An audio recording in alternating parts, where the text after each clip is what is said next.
Good morning. This is the Cowboy State Daily Morning Show with Jake. The new way Wyoming wakes up.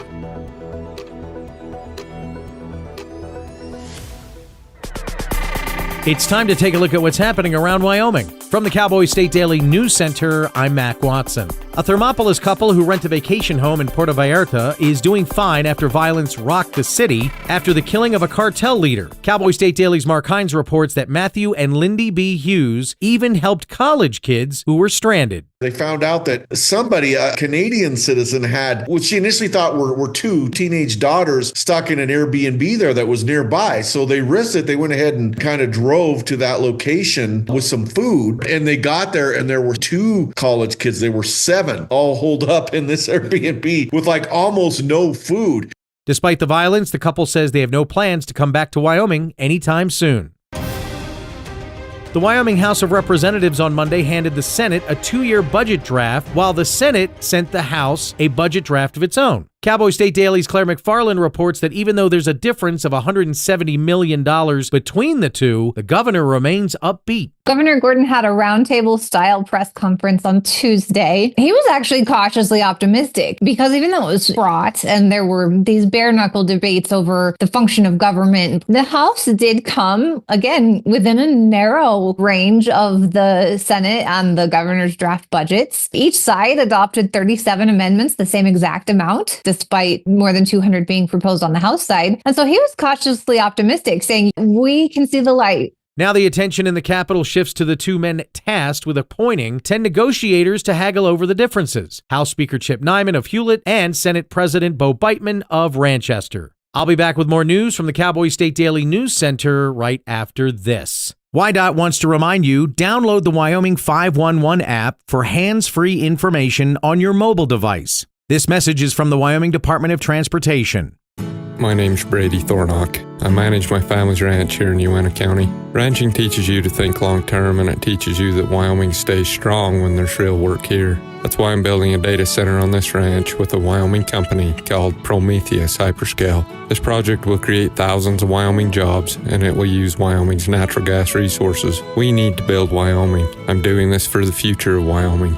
Build Wyoming with Prometheus Hyperscale. Go to buildwyoming.com.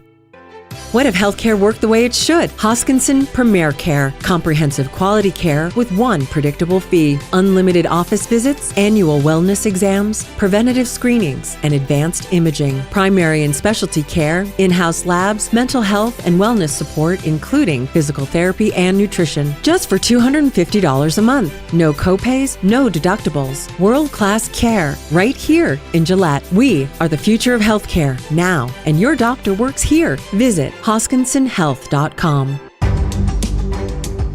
Cowboy State Daily News continues now. After a Senate bill to reform the Wyoming Business Council stalled on Tuesday, the agency continues to remain alive in both chambers. Cowboy State Daily's David Madison reports, despite the bill's struggle, the Business Council itself remains alive. There's concern among some lawmakers that this is a venture capital firm that the state funds and then picks winners and losers out there in the Wyoming economy. And there was more debate on that today about the constitutionality of the Business Council. On February 9th, only 10 senators voted to dismantle the Business Council outright. 2 weeks later, on Tuesday morning, 15 senators voted for the amendment to Senate File 125, falling just one vote short of passing.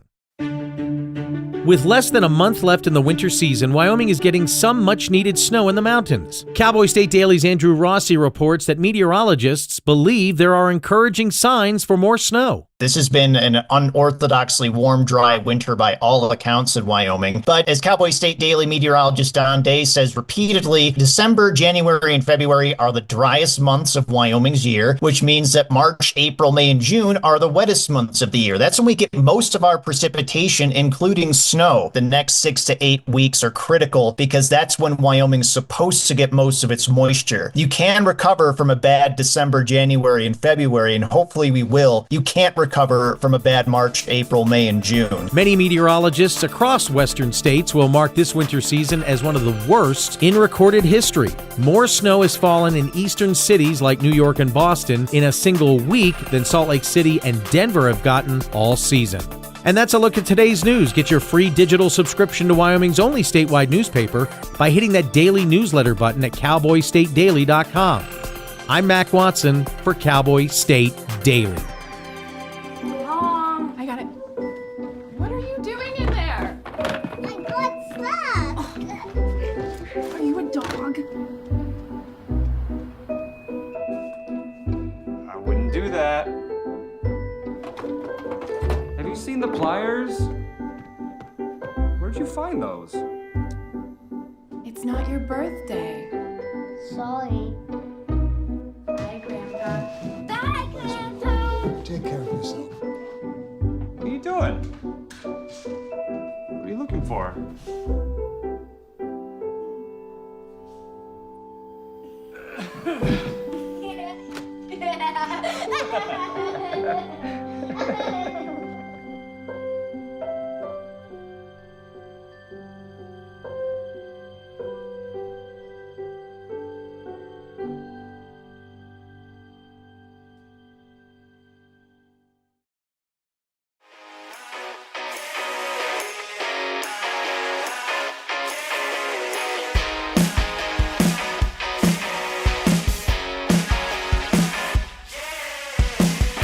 Good morning, Cowboy State Daily Show with Jake on a Wednesday,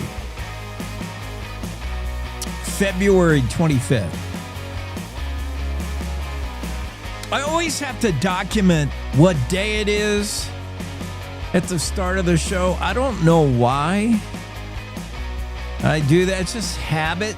Maybe it's from like watching Star Trek back in the day where it always began with a captain's log, ship's log, star date, February 25th, 2026. Maybe. I don't know. It's another episode of Star Trek on this Wednesday. Here's what we're doing today. Special guest Senator John Barrasso will be on to talk about how he enjoyed this State of the Union speech from the president last night. Record length, yeah. Rick Edney is the Teamster teaching mules how to pull freight wagons. And you thought that was just for the 1880s. Governor Mark Gordon will be on to talk budget. We'll have the governor's wife on as well. First Lady Jennie Gordon will be on to talk about her hunger initiatives. Jared Petrino, UW Sports. Eugene Joyce will be here. And we'll rap about everything horse racing. And finally, Cyrus Western, our environmental protection agency, our EPA Region 8 guy, is going to be on to talk about a new decision regarding Wyoming coal and the feds relinquishing some permitting and control to states, including Wyoming. Wyoming's application was accepted. When it comes to how Wyoming has a plan for dealing with CCRs, and that's not Creedence Clearwater Revival. I wish. No, so a lot of guests, jam-packed schedule today. Now, I got a bit of a cough. I'll try to work through it. I don't want to cough at you, cough on you. Stories today, obviously, will see the reverberation of President Trump's State of the Union address. What did the Wyoming delegation think about it? Shortcut, spoiler alert, they loved it.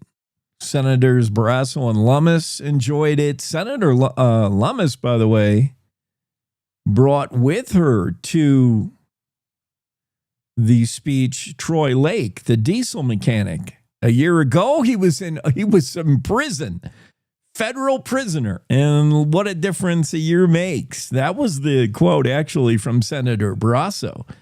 What a difference a year makes. He's been saying that over and over regarding the current state of things in the United States, Trump's speech, but what a difference it's made for Troy Lake, who was the special guest of Senator Cynthia Lummis last night. Representative Harriet Hageman enjoyed the speech. Everybody who wore a red tie or a red pin or Democrats didn't like it. Not for the most, and didn't stand for a lot of things, applause wise. And of course, it wouldn't be a President Trump speech without that dude from Texas getting throwed out. That was Democrat. What's his name? He held up a sign. He's been a rabble rouser every time Trump goes to speak. And he got thrown out. It was Al Green, Representative Al Green of Texas, Democrat, escorted from the House chamber after holding up a sign that read, "Black people aren't apes." And that concerns a President Trump post on his social media that was later removed. And Representative Al Green was removed last night for the second year in a row. Pulled the same thing last year during a President Trump speech. We'll also look at stuff here closer to home, Wyoming's budget process.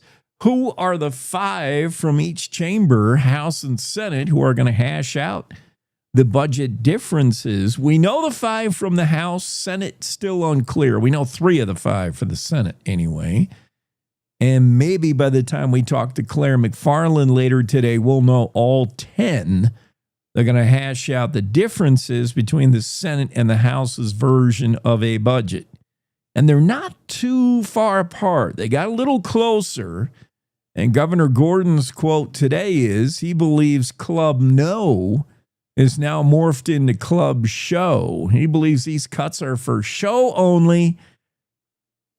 Freedom Caucus has done their posturing, and now it's time to restore the cuts. That's the words of Governor Mark Gordon, who will be on today to say those words in his own mouth, so to speak.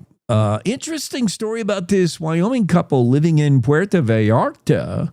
And I told you yesterday about the unrest going on in that city and the caution issued to any Americans abroad I guess it's not abroad, right? Any Americans down south in Mexico might not be safe in certain cities, as a big drug kingpin was killed along with a whole bunch of his henchmen. But there's enough left over that this drug cartel guerrillas, soldiers, are burning stuff and rioting in the streets. And supposedly if they see anybody that looks American, they may take retribution, even though it wasn't America, that it wasn't the U.S. that killed the drug dude. And we found a couple, Cowboy State Daily, Mark Hines found a couple in Puerto Vallarta that is wintering down there. They have a rental, and they have no plans to return. They're from Thermopolis. They live in Thermopolis, I guess, half the year, and then spend a lot of the winter down there in Mexico. They did acknowledge there's bombs going off, there's things burning, but they're going to sit tight, hunker down. In fact, they even helped out a Canadian students from, I think they're from BC, British Columbia, University of British Columbia, I'm pretty sure. In fact, I looked up one of the young ladies that's quoted in the story by Mark Hines. I looked up her Insta, and I think she's UBC, pretty sure. Other stuff we're looking at today, Mark Hines' story about Trinity Vandenaker, who we talked to yesterday, the influential outdoorsman, lives up there in Montana. And he talks about wolves in the western states being more trouble than they're worth. As far as money, are they good for the economy? Bad for the economy? He has some interesting take on wolves. The vote for annexation in Cheyenne heated up the other day. Second reading passed, and things got a little heated as the mayor at one point had to tell the couple that runs the Wyo farms that's being annexed to sit down and be quiet. Third reading scheduled for March 9th. This is a popular farm business that we've had on the show. The Niceleys, we had them on the show a few weeks ago. We told them we would follow this to the end. In fact, we'll have Cheyenne City Council member on the show on Friday. Pete Laybourne will be here. We'll ask him just what's going on. There's a lot of misinformation, I think, and what will annexation of this farm means if this popular farm becomes part of the city? For instance, are we going to have to leash our barn cats? The farm wonders. Well, that might be a little silly, but there are questions the farm owners have, the Niceleys, and they wanted them answered.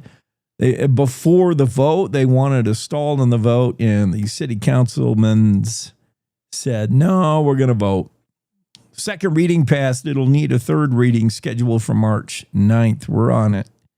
We're following it. Kate Jackson is following it. So far, the Wyoming Business Council remains alive. David Madison's story about a Senate bill to reform the Wyoming Business Council stalled on Tuesday, but it looks like at this point, frozen in time, the Business Council would not be dissolved, but maybe defunded significantly. I think the question now remains, how much money is the Business Council going to get to work with? But that's been certainly a hot ticket item in the budget session. And we got a whole bunch more stories, many more stories. The next 6 to 8 weeks are critical. Meteorologists trying to build snowpack here. I know Don Day is doing his sorcery to try to make it snow as much as he can. We got a little bit the other day. Speaking of which, let's get to a weather forecast for you. Any chance of building snowpack today? Little bit. Looks more like rain, but in the mountains, that could be snow. High wind warning in Casper. Chance of rain after 1 with highs 58. Plenty of wind in Casper today. Lander, slight chance of rain after 11. Otherwise, mostly sunny, 55. Evanston, rain and snow likely. Cloudy, breezy, 44 the high. Rock Springs, you'll top out around 52 with winds as high as 50. 50-50 day in Rock Springs, Don calls them. Pinedale, chance of snow, windy. Maybe a sunny afternoon, partly sunny afternoon anyway. 42 the high. Afton, rain and snow likely. Highs in the upper 30s. DuBois, high wind warning, snow likely with highs 42. Jackson, winter weather advisory. Chance of rain and snow. Right now, it's all rain. Highs 42, and it's about that at the moment in Jackson, 41. Bighorn Basin, chance of rain after 2-ish. Breezy, highs in the upper 50s. Cody, 53 with a chance of rain and or snow. Chance of rain or snow in Buffalo. Sunny afternoon. Breezy, highs upper 40s. Rain likely in the early part of the day for Sheridan with highs around 50. Chance of snow or rain before 2 for Gillette. Highs 46. Newcastle, chance of snow and or rain. Highs 46. Torrington's under a high wind warning until 5 this afternoon. Slight chance of rain as well with highs 63 in Torrington. Dang. High wind warning in Wheatland till 9 tonight. Wind gusts as high as 60 miles an hour with a high near 60. So a 60-60 day in Wheatland. High wind warning in Cheyenne till 9 tonight. 57 the high. High winds in Laramie as well with a chance of rain or snow. Highs 50. Rawlins, high wind warning, partly sunny, 50. So wind is the 4-letter word of the day around the state. Yowzer. Let's take our first break of the day, and I believe live from Washington, D.C., I think he's still over there, will be U.S. Senator John Barrasso. That'll be a treat to get the morning started off with him right after these. Hey, Wyoming, ready for news that actually feels like Wyoming? Tune into Cowboy State Daily Radio with heart, humor, and a little Western kick from ranch roads to mountain peaks. If it's happening here, you'll hear it here. No fluff, no filter, just the real deal. Real voices, real stories. Real Wyoming. If it's happening here, you'll hear it here. Cowboy State Daily Radio, Wyoming's news, just the real deal. 100% homegrown. This is the Cowboy State Daily Radio Network.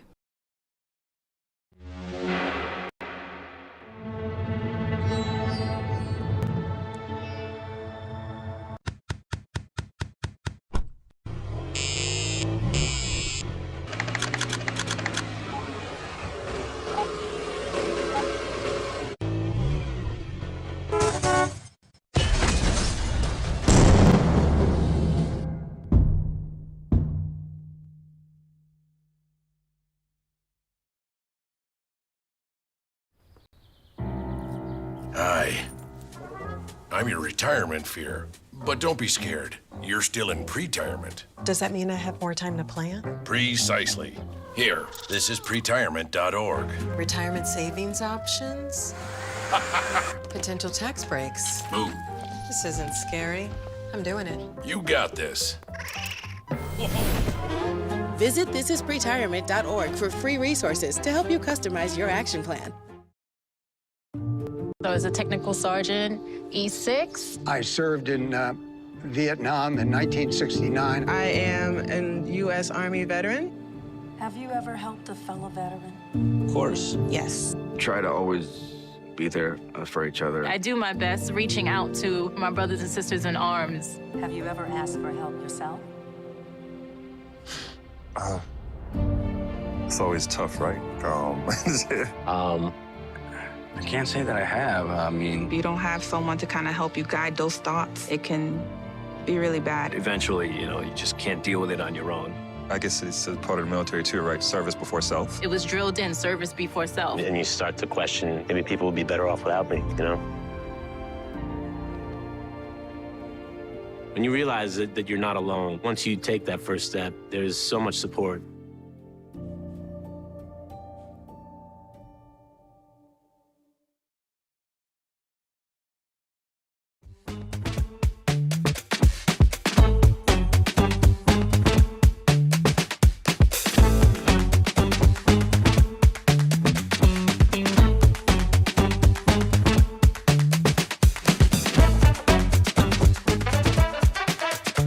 Yeah, good Wednesday to you. We're back from break and still digesting the 1 hour and 47-minute State of the Union speech from President Trump. That is a record since records have been kept. I think that's since 1964. President Trump did warn the nation that it would be a long one. Pack your Wheaties and get ready to stay up late. Yeah, I can't stay up that late. I got to get up early. But that was a long one. Officially 1 hour, 47 minutes. I know Senator Barrasso was on a talk show just prior to the State of the Union, and he was asked how long he thought it would go. I don't know if they took bets on it at DraftKings, or I guess it wouldn't be DraftKings. It would be that other outfit that allows you to bet on life in general, like anything. You can wager on anything in life. Who is that? I think it starts with a K, right? I get their advertisements all the time. And that's their tagline, bet on anything. Bet, maybe I'll just plug that into the Googler.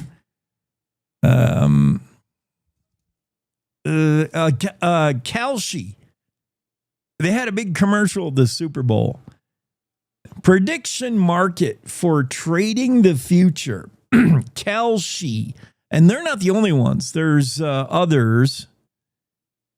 But you can bet on it. You can bet on just about anything from the day that aliens invade the earth to the date that is the return of our Savior, Jesus Christ. That can be bet on.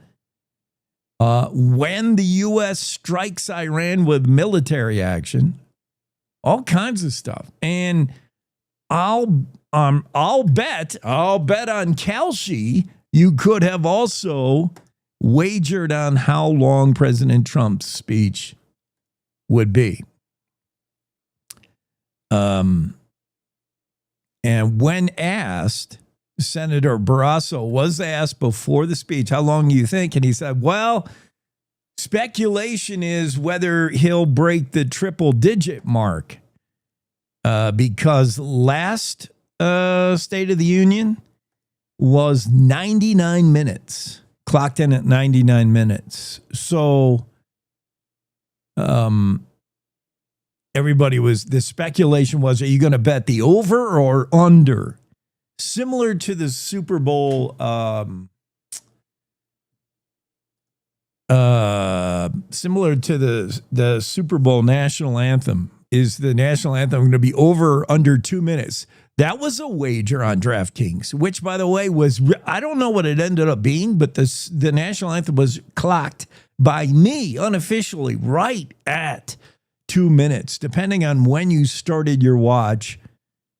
It might have been 2 minutes. It might have been a little over or a little under. It was close.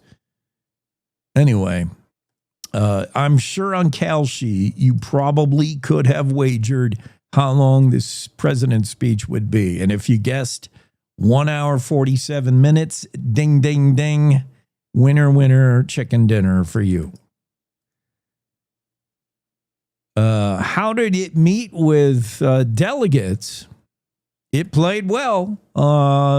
Second in command, the majority whip, Senator Barrasso, liked it.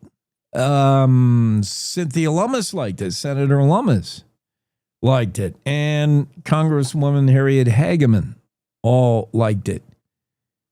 Democrats, not so much. Here's what the Wyoming delegation said. Trump hit a home run in his State of the Union as far as U.S. Representative Harriet Hageman is concerned. Hageman said President Trump delivered an electrifying speech tonight outlining a bold vision for the future that should excite all Americans about the state of our union. Senator Barrasso, who is scheduled to be on here, and I wonder if sometimes, he's in D.C. Sometimes we get our hours mixed up on whether, the time difference. I don't know. We'll have to see. Or sometimes there might just be trouble hooking the senator up to Zoom.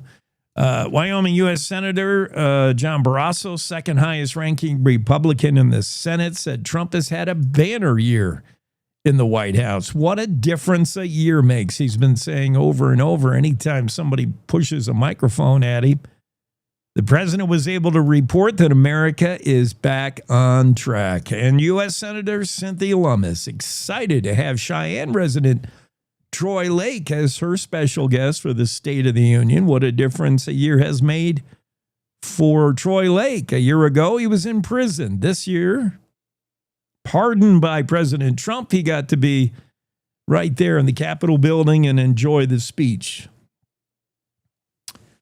Yeah, it had some highlights. People still digesting the long speech, what it meant. I see some folks have been fact-checking it, whoever those folks are. Big takeaways, 5 big takeaways. I saw that news item. Let's get Senator Barrasso on here. Wait, I had a special like high energy music to. Yeah, that feels better. I like that. Senator Barrasso, so good to have you on this early morning. That was a long speech. I know you were asked before the speech, would it hit the triple digit mark? 99 minutes. Yes, it did. An hour 47. But it takes a while to map out what a difference a year makes. And we have a more affordable, safer America, as President Trump outlined a record of progress, putting America back on track. You enjoyed what you heard? Well, I did. Did you say it was an hour 47, so 107 minutes? I was talking to J.D. Vance because, beforehand, we've been old buddies in the Senate, and all the question was over under. I was on television and predicted it would be longer than the year before, 99 minutes plus. I said it hit triple digits. JD said he had asked ChatGTP how long they thought it was going to run, and they said they thought that ChatGTP was 113 minutes. Vegas said the Vegas over and under was 116 minutes, and what you just told me was 107. So so it was short by that category. It was a tremendous speech. The president did a terrific job. Lots of high energy, especially, the Olympic hockey team came in. They were there ahead of time, had a chance to visit with a couple of them. What a spectacular evening for America, because you're right, America is back on track. People in Wyoming sense it, feel it, and the president made the case and laid out the fact that things are so much better now than they were a year ago.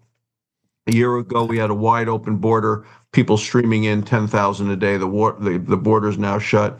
Gasoline prices under Biden, $5 a gallon. Now the lowest prices in 5 years. I'm not sure what I'm going to pay when I get back to Wyoming Friday, but I'm sure it's going to be way down. It's been under $2 at one point. So things are heading in the right direction. People are feeling it, and around Wyoming, people are going to see even more of that when they get their tax refunds this year.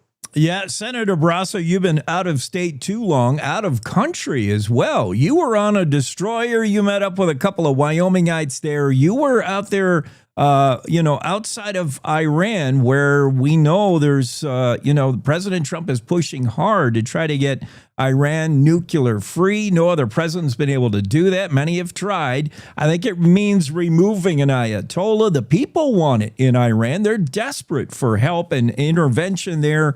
We hope this doesn't come to conflict, but the president is moving military assets to the region. You were on a Navy destroyer. What did that go like? Well, the thing is, I was the last one in the room with President Trump last night before he went out to give the State of the Union, because I'm on the escort committee. And I got into the back of the photo line, and it was the other leadership of the Senate and the House, because I wanted to tell them what had happened on that destroyer.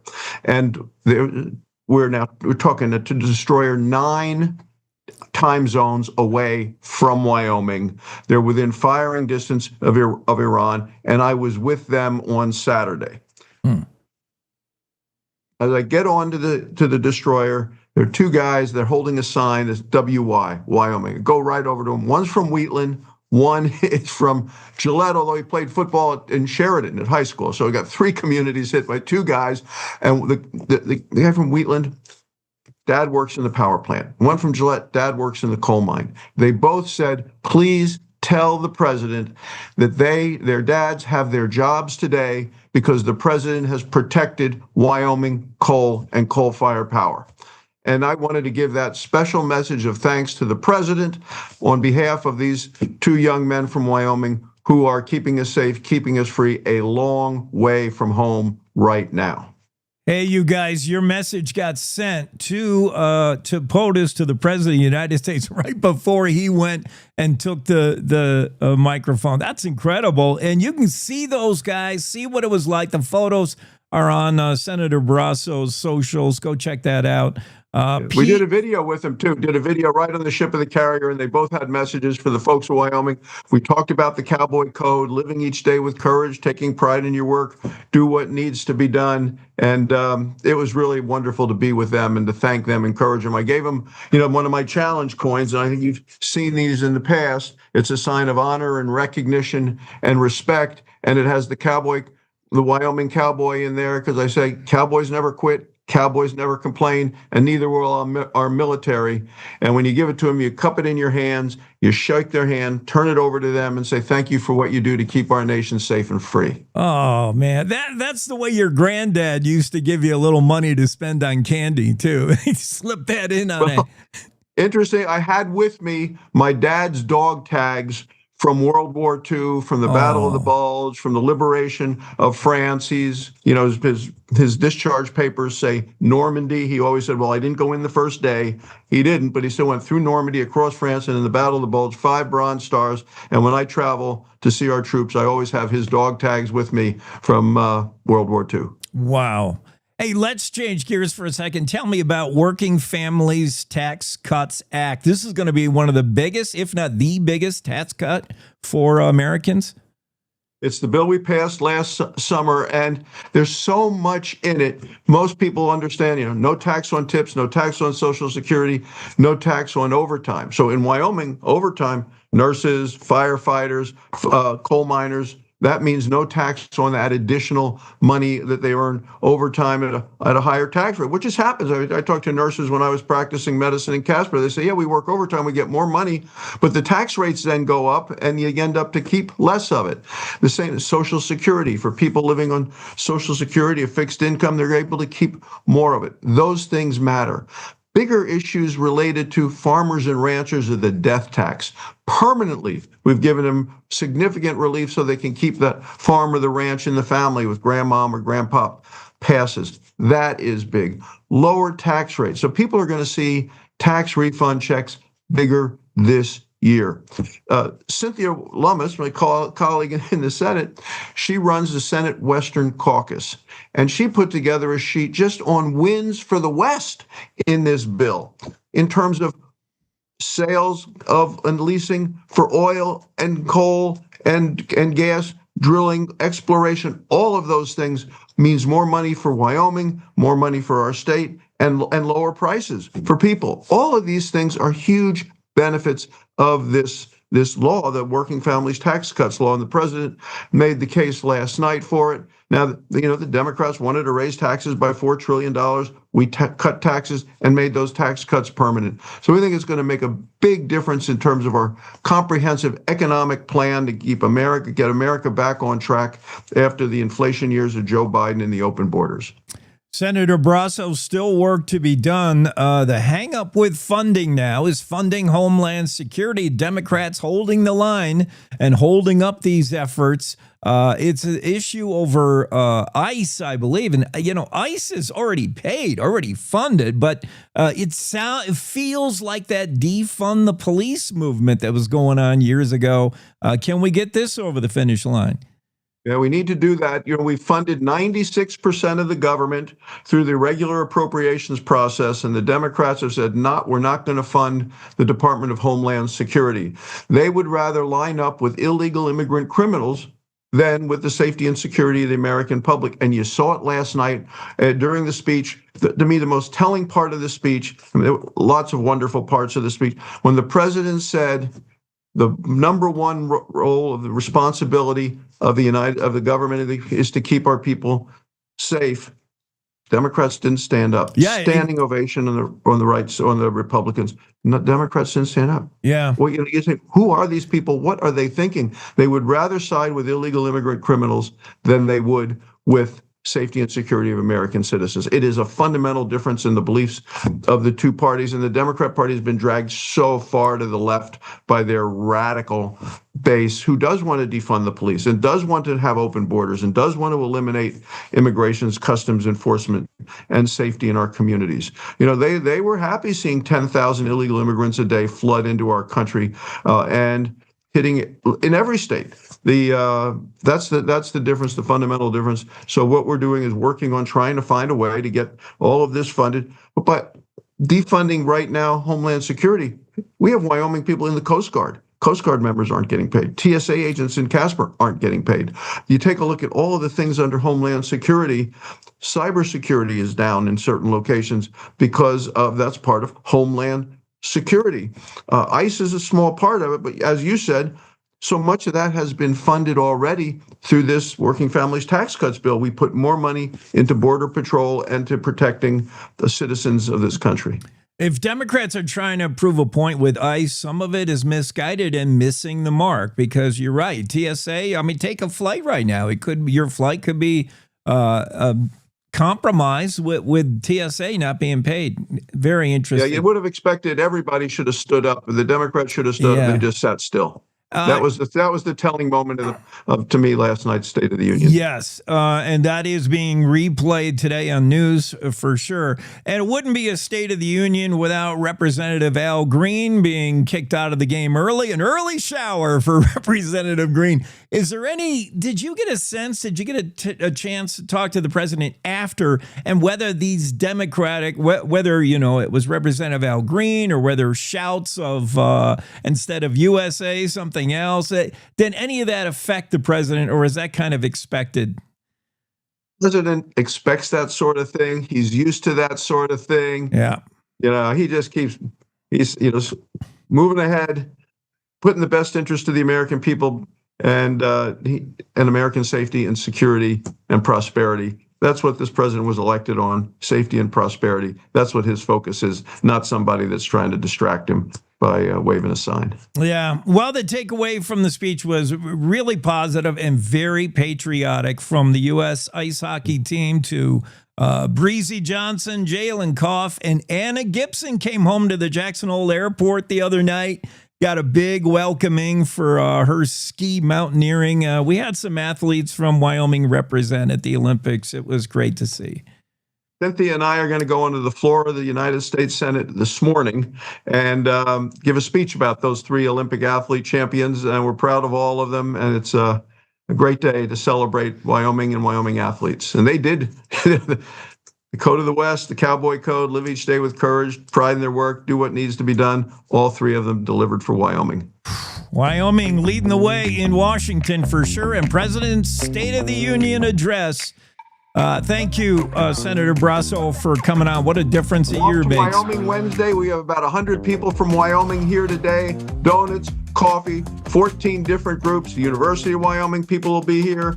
Stock growers people, land trust, the power people, energy people. Any Wednesday people are here. We can get everybody from Wyoming together, and they run into each other and friends and neighbors. It's a great thing. Cynthia will be there. Harriet will be there. Donuts, juice. We go 9 o'clock in the morning, and it's just about 8:45 here in D.C. right now. We'll all be gathering together in the Senate, one of the hearing rooms. Wow, we're going to paint D.C. brown and gold. A lot of Wyoming there. I love it. Yep. Good. Thank you for coming on. Have a great day. Thanks. You too. Senator John Barrasso joining us first thing this morning. Let's take a quick break. Come back with more. Every morning, America wakes up to reheated outrage and copy-paste commentary. Yeah, I don't follow talking points. I follow common sense. If that hits a nerve, good. It means you're still alive. No spin, no fluff, no kumbaya. Just Jake. Serving up truth, sarcasm, and grit. Stirred by hand and seasoned with reality. I don't yell, I don't pander. I just call it like I see it, and trust me, there's plenty to call. From the Capitol to the county fair, if it's worth talking about in Wyoming, Jake's already on it. No permission needed, no script required. The West was built by people who spoke their minds and stood their ground. I'm just making sure we don't forget how. The Jake Show. Weekdays on CowboyStateDaily.com and wherever bold voices still have a mic. No apologies, no filter, no bull. You're listening to the Cowboy State Daily Radio Network. When it comes to making plans, you are the best. Those 9 months were also 273 days of planning. What about your daughter's first costume party? It was out of this world. And let's not forget those barbecues you plan in detail for your family and your more vegetarian by the day best friends. That surprise party for your parents' golden anniversary? You get the golden planning. The same way you plan each detail for those moments, start planning to protect you and your loved ones from a natural disaster. Sign up for local weather and emergency alerts. Prepare an emergency kit and make a family communications plan. Protecting your family is the best plan you can make. Emma, did you hear? Todd's in the hospital. Who's Todd? He got a collapsed lung from vaping. He thought it was cool. Not cool. Promise you won't vape, Emma. It can lead to a lifelong addiction, and we can't be friends if your lungs collapse. Bogus. Wacky sitcom teens aren't the best people to talk to your kid about vaping. Hey, you got a minute? You are. Start the conversation with your child about vaping today. When the uniform comes off, the battle doesn't always end. Too many of our veterans are fighting silent wars with trauma, with loss, with hopelessness. Downrange Warriors stands in that gap, offering peer support, purpose, and a brotherhood that saves lives. You can help. Visit downrangewarriors.org because no warrior should ever walk alone. Hope is waiting. Be the reason they find it.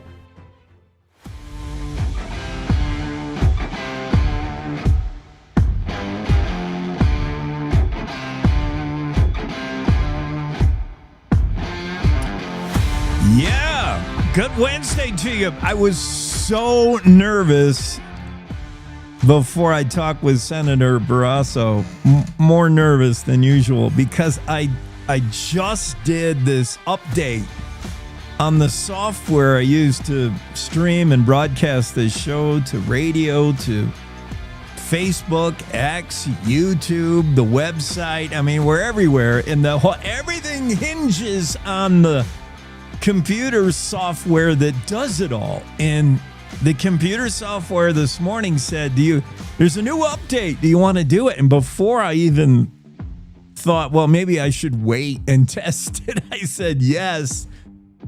And it updated, and it changed a lot of things. Like I'm doing stuff on the software and it looks all different. The buttons are different. I'm like, oh no, this is never going to work. But it worked fine, right? Everybody saw and heard Senator Barrasso. And it was, I knew it. What did I say? That there was bets. You could actually wager on how long the speech was going to be. I thought Kalshi would be the place to go, but Vegas was taking action. How long was President Trump's speech going to be? 1 hour, 47 minutes. So, yeah, that's 107 minutes. That's a record. But it's not crazy high. You know, if you were betting the over and under, according to Senator Barrasso, if you were taking action, he said he and Vice President J.D. Vance were talking. Like, I wonder how long it's going to be. And J.D. thought it'd be more like 130 something minutes. Yeah, 1 hour, that's 60, 47, that's 107 minutes. So 8 minutes longer than last year's State of the Union, which went 99. He did venture into triple-digit territory and a record-long State of the Union since they've been keeping records. That's in the 1964. Pretty cool to see the hockey team, USA. Apparently that the good representative from Minnesota, the one who is not real friendly towards President Trump, she was wearing a button that said F ICE, and supposedly she was chanting KKK as the room was chanting USA for the hockey team. Yeah, it's such disrespect. I wonder if it was the other way, if we had a Democratic president. And he was asking everybody in the room, stand up if you're for a secure America. President Trump asked everybody, everyone here, if you believe it is government's number one role, first priority, to protect its own citizens, not other citizens who just happen to be here without paperwork. If you believe it's government's job to protect our citizens of the United States, stand up. And I don't know how many Democrats stood, if any, but there was noticeable portion of the room that did not stand. Now, I wonder if flip the roles, if that was a Democratic president and asked the same thing on his or her efforts to secure the nation's borders, whether the Republicans would have sat on their hands and just sat there. I wonder. I mean, we're in that day and age where this is how we do politics. It's no middle ground. You're way over here, way over there. And to prove your point, we sometimes exhibit bad behavior. I wonder. But that had to be disappointing. Although I asked Senator Barrasso, does that affect the president? When he sees the Democrats sitting there, not clapping, not standing? And Senator said, that's president's ready for that. He knows that's coming. And he doesn't let that slow him down. We should do this day in history because, again, I think we're going to have to just move it into this early hour. We have such a packed show today, a lot of guests on. So let's check out what happened this day, February 25th. It is the birthday of Buffalo Bill Cody. Yeah, he was born on February 25th. Buffalo Bill is the Pisces, right? If you do the zodiac, is it astronomical? It's astronomical. William Cody, born in Scott County, Iowa, this day in 1846. Happy birthday, Buffalo Bill. 1917, Governor John B. Kendrick resigned to enter the United States Senate. And on the same day, Secretary of State Frank L. Houcks became acting governor. He filled out the rest of Kendrick's term and served until 1919. Houcks was a businessman with mixed interests. He was from Missouri, had relocated to Cody in 1895. He entered politics, became Secretary of State, and then, of course, finished out that term as governor. Same year, 1917, this day, President Wilson addressed Congress on the safety of merchant ships. This day, 2 areas of interest in Wyoming were added to the National Register of Historic Places. They were South Pass City, getting its due, 1970, and Granger Station added to the National Register of Historic Places. Quick trivia question. Where is Granger, Wyoming? I bet you don't know, unless you're listening from Granger. I admit I had a fuzzy knowledge of where it was, but I had to look it up. And Granger Station, famous in, the whole westward movement, famous in the Overland Trail, the Mormon Trail, the whole movement west. The Granger Station State Historic Site has a marker, and you can find it in downtown Granger, Wyoming. It is part of the trail west that Mormon pioneers took. Pony Express ran through Granger, by the way.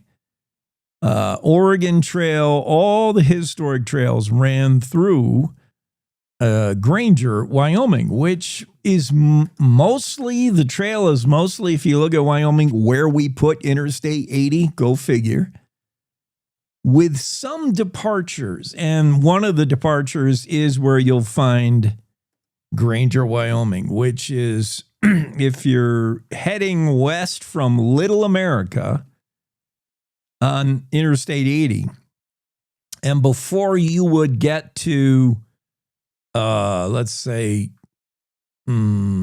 Evanston, you would swing a little bit north on what is now Highway 30, and you would pop yourself in Granger. That's where you can find the famed, now on the National Registry of Historic Places, Granger Stage Station, prominent in history. And then just a couple final entries. A groundbreaking was held for the Herschler Building in Cheyenne this day, 1981. And on this day in 2009, Sheridan's green hair streak was adopted as the state butterfly. I remember asking Abby, and we'll have Ask Abby tomorrow, every Thursday. I remember asking her, what is the state butterfly? And then, no way. I don't remember, but I'm guessing there's no way she knew. Who knew that Wyoming has a state butterfly, and who knows, it's the Sheridan green hair streak butterfly. It was officially adopted as the state butterfly on this very day, 2009. Let's see what's going on in the world of rodeo with the Western Ag Network. It's the Rodeo Road Show on the Western Ag Network. Hi, everybody. I'm Will Rasmussen. Good to have you along, still in Tucson, Arizona. Today on the show, Flint Rasmussen, who made an appearance at Rodeo Rapid City a couple of weeks ago and kind of made a big splash. He hosted his show Outside the Barrel that has become a big deal for him. And we talk about the beginnings of Outside the Barrel, started by Jim Sutton in Flint. That story coming up. Hello, cattlemen. Crutchman Angus invites you to their annual bull sale on February 28th in Buffalo, Wyoming, where they'll sell over 70 yearling Black Angus bulls. If you like breeding bulls with natural muscle, shape, and volume, along with excellent carcass traits in a calving ease package, then join Crutchman Angus February 28th at 1 Buffalo Livestock Marketing, Buffalo, Wyoming. Videos and details at CrutchmanAngus.com and bid live on DV Auction. Sale season's here again, and there are a lot of black-hided Angus bulls on the market, but not all of them are registered. Why take the risk? Don't gamble on unproven genetics. Invest wisely with registered, powered by Angus bulls. Backed by the power of the American Angus Association and 80 million data points, registered Angus bulls give you the confidence in your buying decisions. Don't buy an imposter. Look for the registration number. Buy the power. Buy registered Angus bulls. Yeah, he actually, without getting too much into the long story, called me, said, I have this idea. And this was, I was trying to think 24 years ago, right in there. Because Rapid City, for a reference, for a town that's half the size of Billings, Montana, we've talked about, we won't get on that tangent about arenas, unbelievable facility. Right. And they have 3 arenas plus a big theater connected. So Jim called me and described this talk show idea he had, using cowboys for guests. Nobody ever puts them on a show. And then I'll have a musical guest. And he didn't tell me that I was the host till the end of the conversation. I was like, great idea. So he kind of pushed me into that little realm that has taken off for me.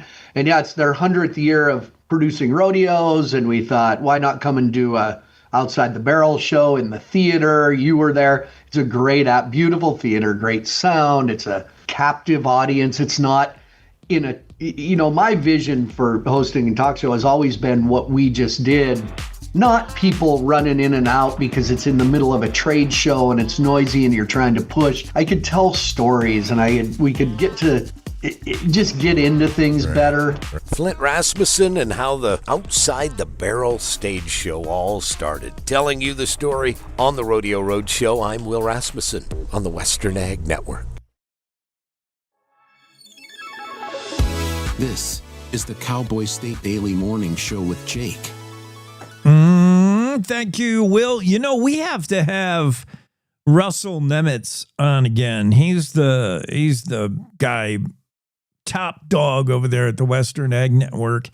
And I wanted to get his take on whether this news is big or not. But I did hear news that a major beef feedlot in Texas shut down after like 75 years in business, something like 70 years in business.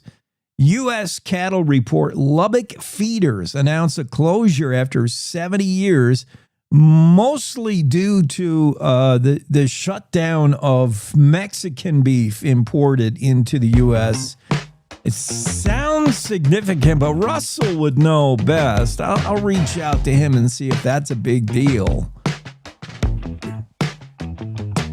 Cowboy State Daily Show, that's 1 hour in the books here on a Wednesday. Thanks for spending it with us. We got more to come, so don't go far. We got to do news for our radio affiliates as they play their top of the hour network news. We'll spin ours and get back here in 6 minutes.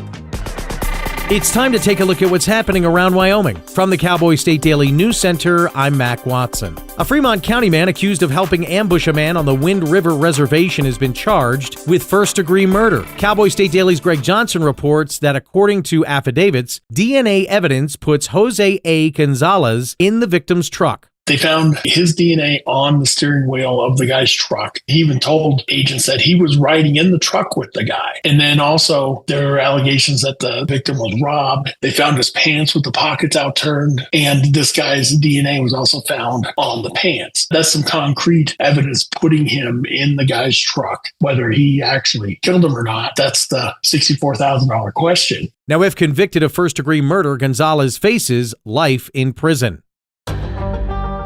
Things got heated at the Cheyenne City Council meeting on Monday night over whether the city would annex a popular farm business. Cowboy State Daily's Kate Meadows reports that when the owner didn't accept being called out of order, the mayor reprimanded him. So the councilman brought up a question about leashed barn cats that the owners of Wyfresh Farms had brought to the council. And David Nicely, who's one of the owners, took issue with that, saying that this council member seemed to be suggesting that their questions were ridiculous. And Nicely demanded an apology from this council member. Mayor Patrick Collins called this demand for an apology out of order and unreasonable and asked Nicely to be done. The council ultimately voted to pass this ordinance on the second reading, and they'll take up a third reading in 2 weeks. I'll be back with more news from the Cowboy State Daily News Center right after this. WYDOT wants to remind you, download the Wyoming 511 app for hands-free information on your mobile device. This message is from the Wyoming Department of Transportation. My name is Joanne, and I'm a mom of 6 here in Casper, Wyoming. When you raise a family here, you don't just think about today, you think about the future, where your kids will build their lives and where your grandkids might grow up. What worries me is that my kids will have to leave Wyoming to find good, high-paying jobs. That's why Build Wyoming matters to me. Data center jobs are high-quality, high-paying jobs, the kind that give families a real reason to stay and build a future here. Give our kids and grandkids a reason to stay, and they will. Build Wyoming with Prometheus Hyperscale. Go to buildwyoming.com. At Hoskinson Health Advanced Imaging, an imaging experience that's accurate and above all, human. Built around the most advanced diagnostic technology in Wyoming, we deliver fast, clear, and reliable answers. No physician referral is required for an appointment. Most insurance is accepted. Competitive cash pricing and personalized insurance assistance. Hoskinson Health Advanced Imaging. We are the future of healthcare now, and your doctor works here. Visit hoskinsonhealth.com. Cowboy State Daily News continues now. It's commonly argued that wolves are worth millions of dollars to the economies of Wyoming, Montana, and Idaho because they're such tourist magnets. Outdoors reporter Mark Hines reports that others, like outdoorsman Trinity Vandenacre, say wolves ultimately drain more from the state's economies than they bring in. He kind of questions that. He says, do they really measure it against the loss they might cause to like the cattle industry or big game hunting, which is also in not just in Montana, but Wyoming and Idaho, all the western states make a lot of money off of not only resident hunters, but people who will come from out of state and pay some pretty big bucks for elk hunting tags. Trinity tells Cowboy State Daily that the biggest hidden costs of wolves are the legal fees that states rack up fighting lawsuits filed by animal welfare groups and others wanting to maintain or expand Endangered Species Act protection. Wyoming's new tourism chief, Dominic Bravo, on Monday said the very idea that tourism is a soft industry doesn't work for him. Cowboy State Daily's Renee Jean reports that Bravo wants to innovate, not do the same old things to attract people to the Cowboy State. One of the things he says you always fight with is the fight for relevancy. Though we have technologies changing at light speed, it's the AI elephant in the room. People are using this to plan their vacations, to plan their road trip itineraries. So I think we're going to see him take some risks and do some things that maybe we haven't seen before. Bravo says he's acutely aware that the Wyoming Office of Tourism is already performing at gold medal standards thanks to his predecessor, Diane Schobert, whom he described as a legacy director. And that's today's news. Get your free digital subscription to Wyoming's only statewide newspaper by hitting that daily newsletter button at cowboystatedaily.com. I'm Mac Watson for Cowboy State Daily. Love is a lesson that doesn't end. It knows no conditions, so you better buckle in. Love keeps you on your toes. It never stops, only grows. Love isn't easy. It's a commitment, especially when they're being their most resistant. Love is being prepared for the journey ahead. Love doesn't let any concerns go unsaid. Love is finding the right seat so you can take a breath. But remember, love isn't lax. It always double checks. Check that your kids are in the right seat at nhtsa.gov/the right seat. Love protects.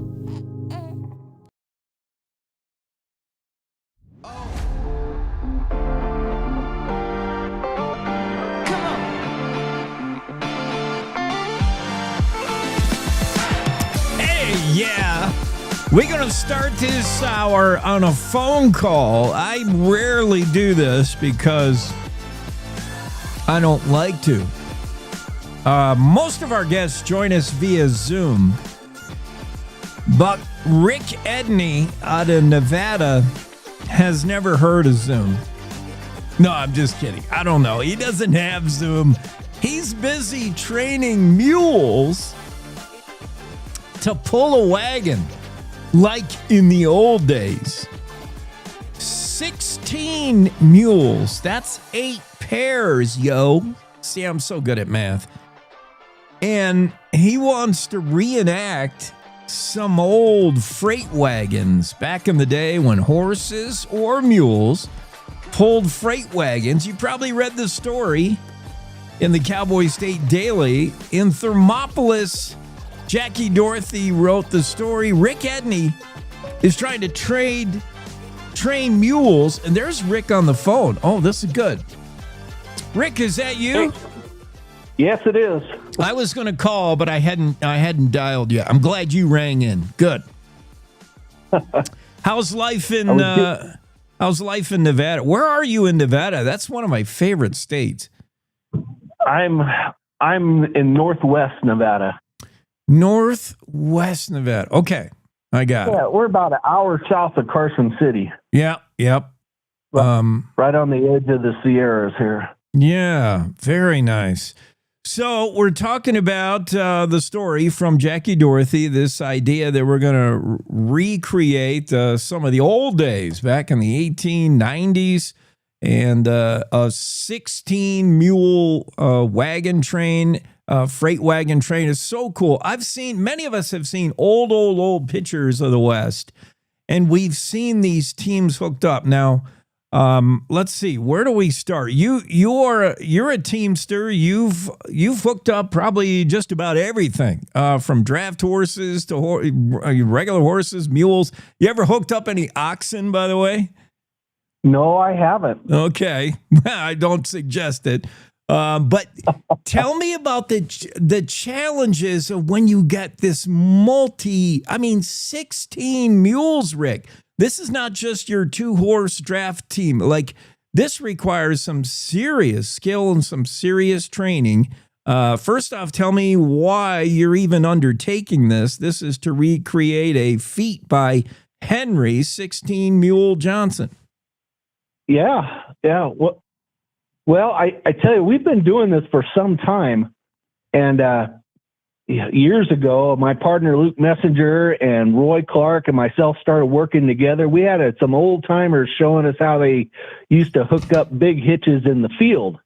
We'd go 4 abreast or 6 abreast. And first time we did this together, we hooked onto a restored ground-driven combine that they used to use back in the day. And we actually harvested wheat with it. And so we got together once a year, and we get as many mules and horses together and hook them up and try to keep alive what we learned from these old timers, because they soon died on us. And we did this every year, and then people saw what we were doing, and we were asked to do demonstrations at some of the draft horse shows and Bishop Mule Days. So we kind of took our hitch, and to get in an arena, we narrowed it down to 4 abreast, 4 teams of 4. So we had 16, and then we could turn tight enough figure eights in an arena to put on a show. And of course, we couldn't drag a plow around the arena.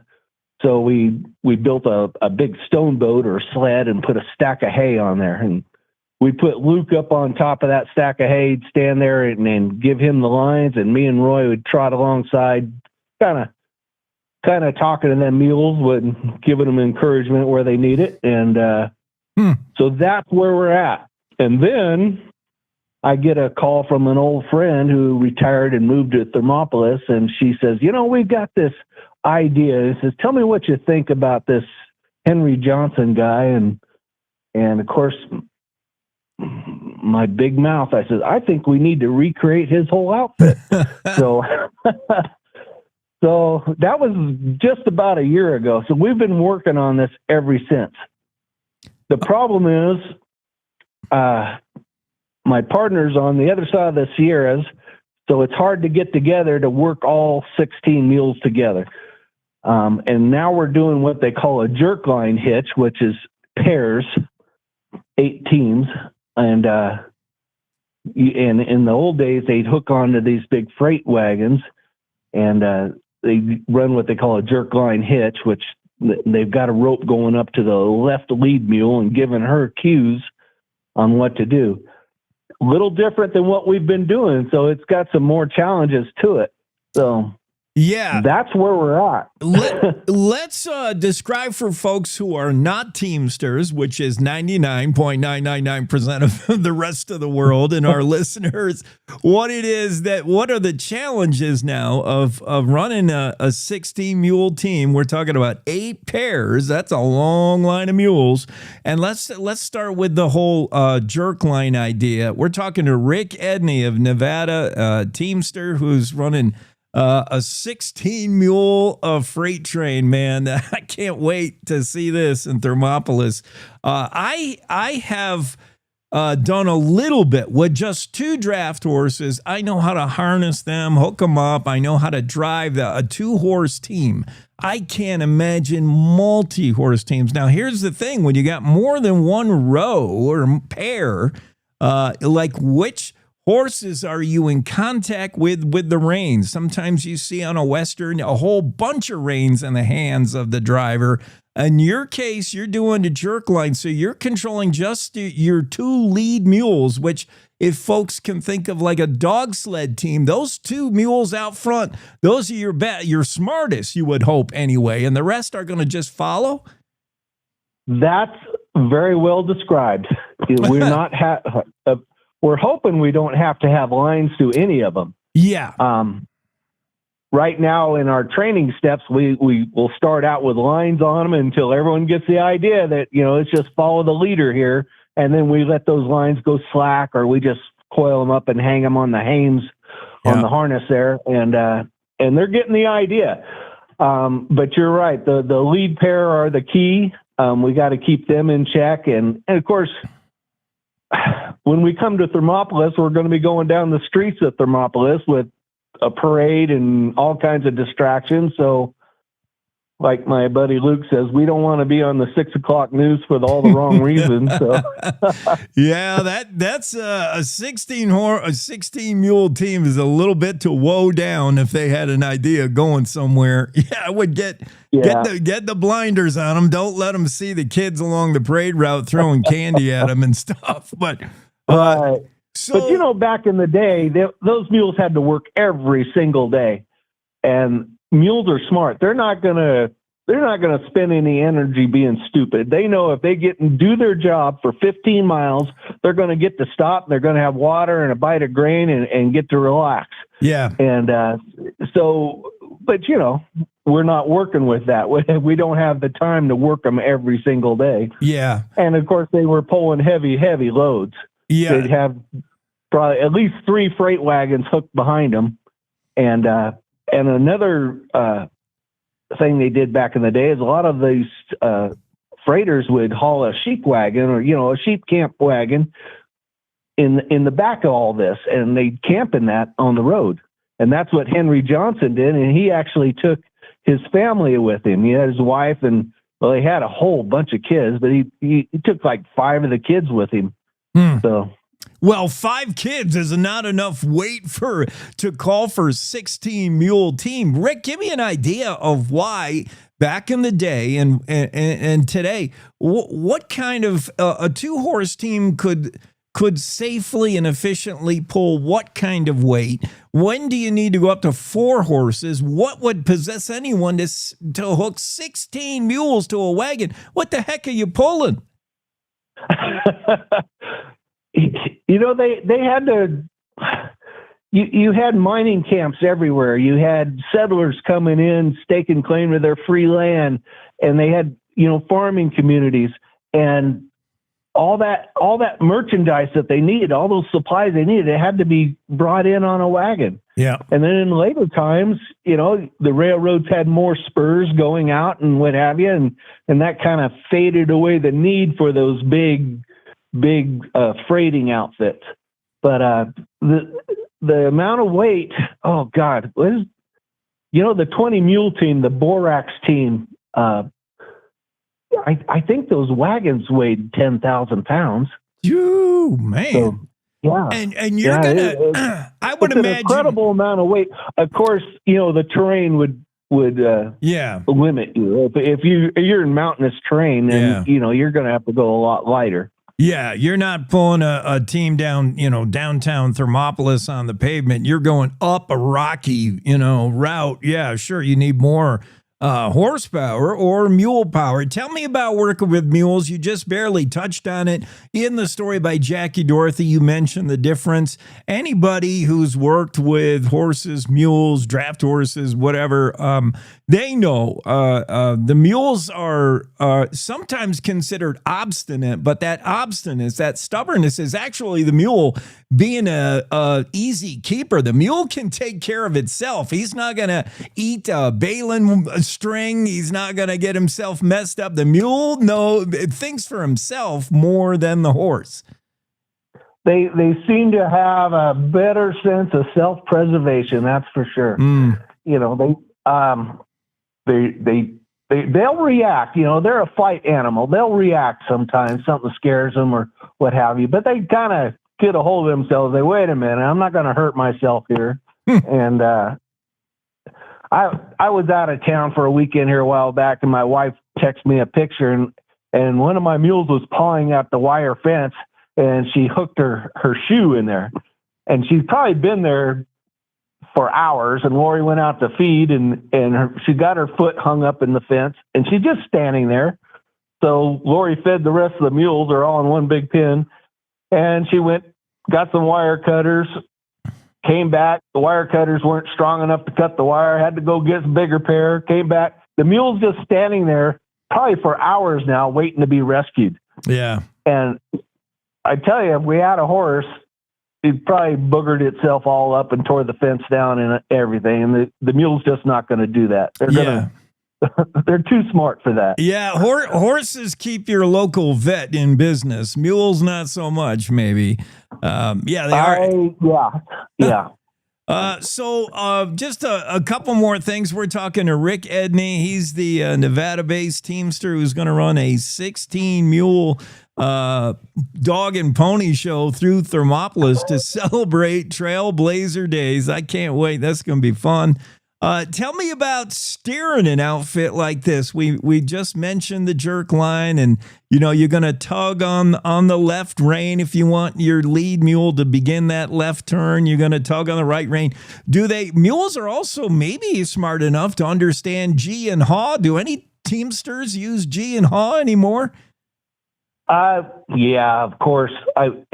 I'm really vocal with my mules. They respond to voice commands really well. When we do our big demonstration in an arena, that's one of the reasons I like to walk out there with them, because my mules are in the lead. You have a crowd cheering. Luke's way back there on a stack of hay. So it's a little easier if I walk out there and I talk to my mules. I got one that sometimes gets a little excited and I'll calm her down. But I'll tell them G and haw to help Luke get the signal through the lines down to those leaders, or I'll tell them, pick up or walk up or whoa, or they really respond well to voice commands. In a jerk line hitch, I'll tell you how this was set up. There's just one line, and it runs down the outside, the length of the whole hitch to the left lead mule.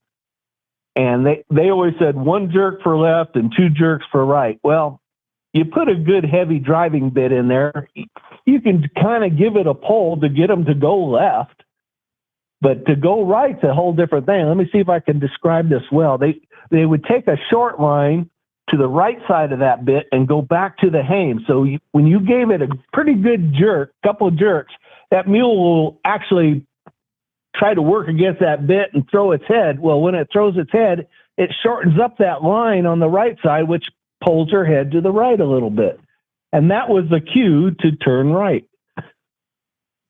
To tell you the truth, I don't know if we're going to trust them to do that in the streets of Thermopolis. I'll probably just get on my gray horse and I'll ride up there next to them. Yeah. For safety wise. You may need some outriders just to keep the parade goers safe and secure. It's so interesting. Rick, I always wonder, just for my own benefit, not necessarily listeners, but whenever you're working with a team of horses, whether they're drafts, mules, what have you, there's always going to be one, man, or maybe more than one. If you got 16 mules, who's a bit of a cheater, he's not leaning into the harness, he's not pulling his weight, so to speak. How do you address that one who's cheating you, or you really can't? I got two of them. but we have little tricks of the trade. We put a lead chain on them, and we hook that chain to the mule in front of them. So they're saying, come on, we're going now. And because I have two of them. They like to just hang back and let everyone else do the work. So that's the little tricks we've learned to do. We also, if we have one pulling too hard, we have a way to slow that down with what they call a buck back, where we kind of hook a rein to them and then it's a short lead rope type and go back to the evener next to them. So if they're going a little too strong, they're actually just slowing themselves down. So there's lots of tricks to the trade there that we've learned over the years. So fun. Go ahead. Yeah, we gotta bust out of here for our. We got weather. We can't hold up weather, Rick. You know that. Our weather guy is coming on. Hey, man, thanks for sharing all this with us. Good luck with the mules, and can't wait to see you in Thermop. That's going to be fun. Hey, I hope to see y'all at Trailblazers Day because we put a lot into this. We want to see y'all there. I just want to see it. I want to see it on display. Thank you. Appreciate it. All right, buddy. Thanks for the call. Yeah, have a great day. That's Rick Edney. Bye. You find him in the Jackie Dorothy story. We got to get to our weather guy. Let's, guess we better do that right now. Yeah.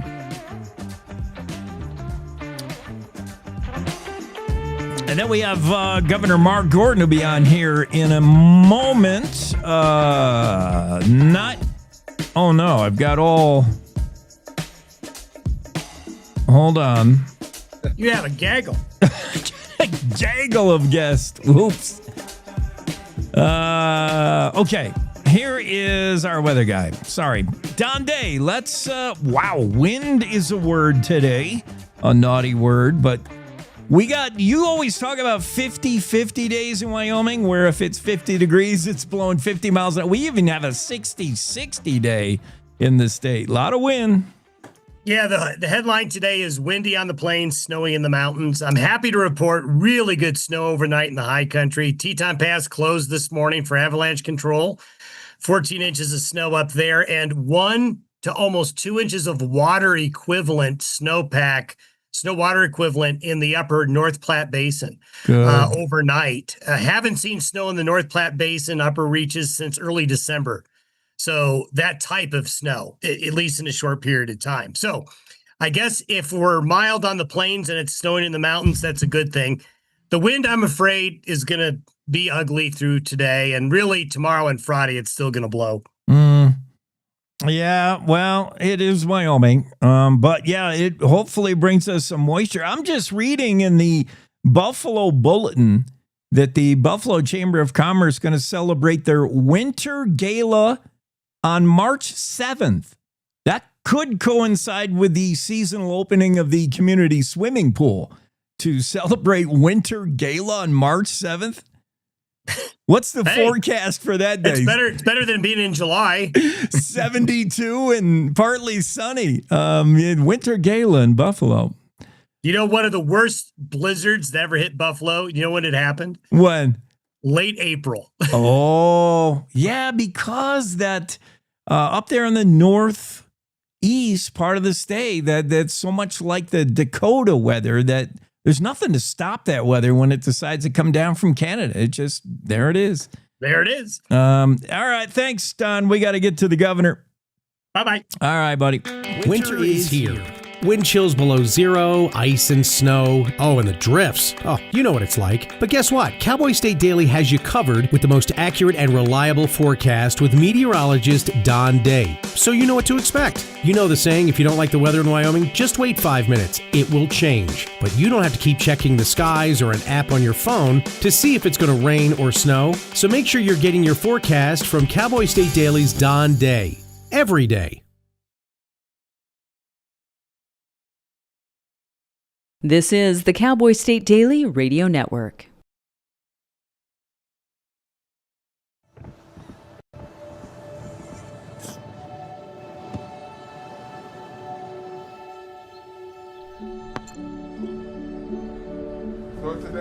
I don't remember how it started.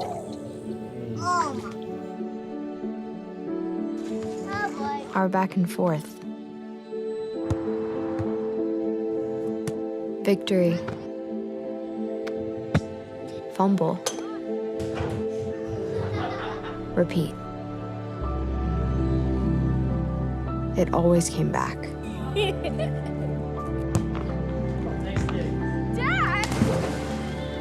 Okay, here we go, throw it! Yeah. You probably don't remember what you told me, That was perfect. but I heard every word. Nice.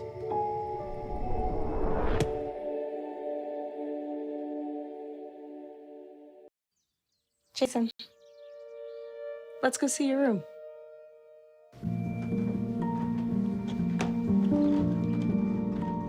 What do you think? We kept it a little spare, so you can decorate it how you like.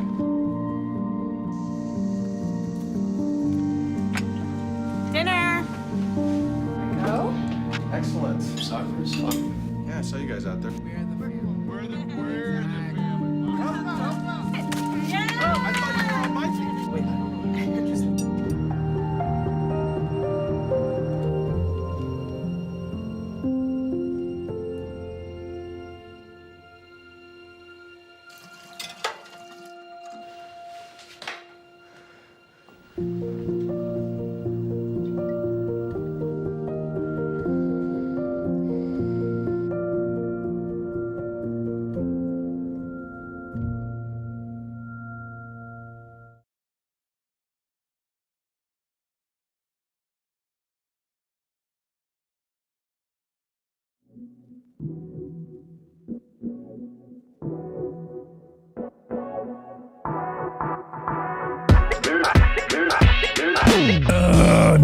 I'm trying to fix this Zoom stuff to get the governor in here. Hang on, I'm doing what I can. Let's see. Blocked users, manage. I haven't blocked anyone.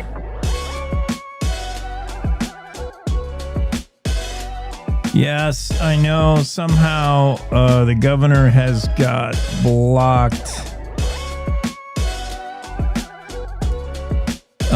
Maybe if I quit Zoom, that's what the IT guys always say, right? Quit and relaunch, restart. Maybe. I don't know. What's going on with my Zoom room management?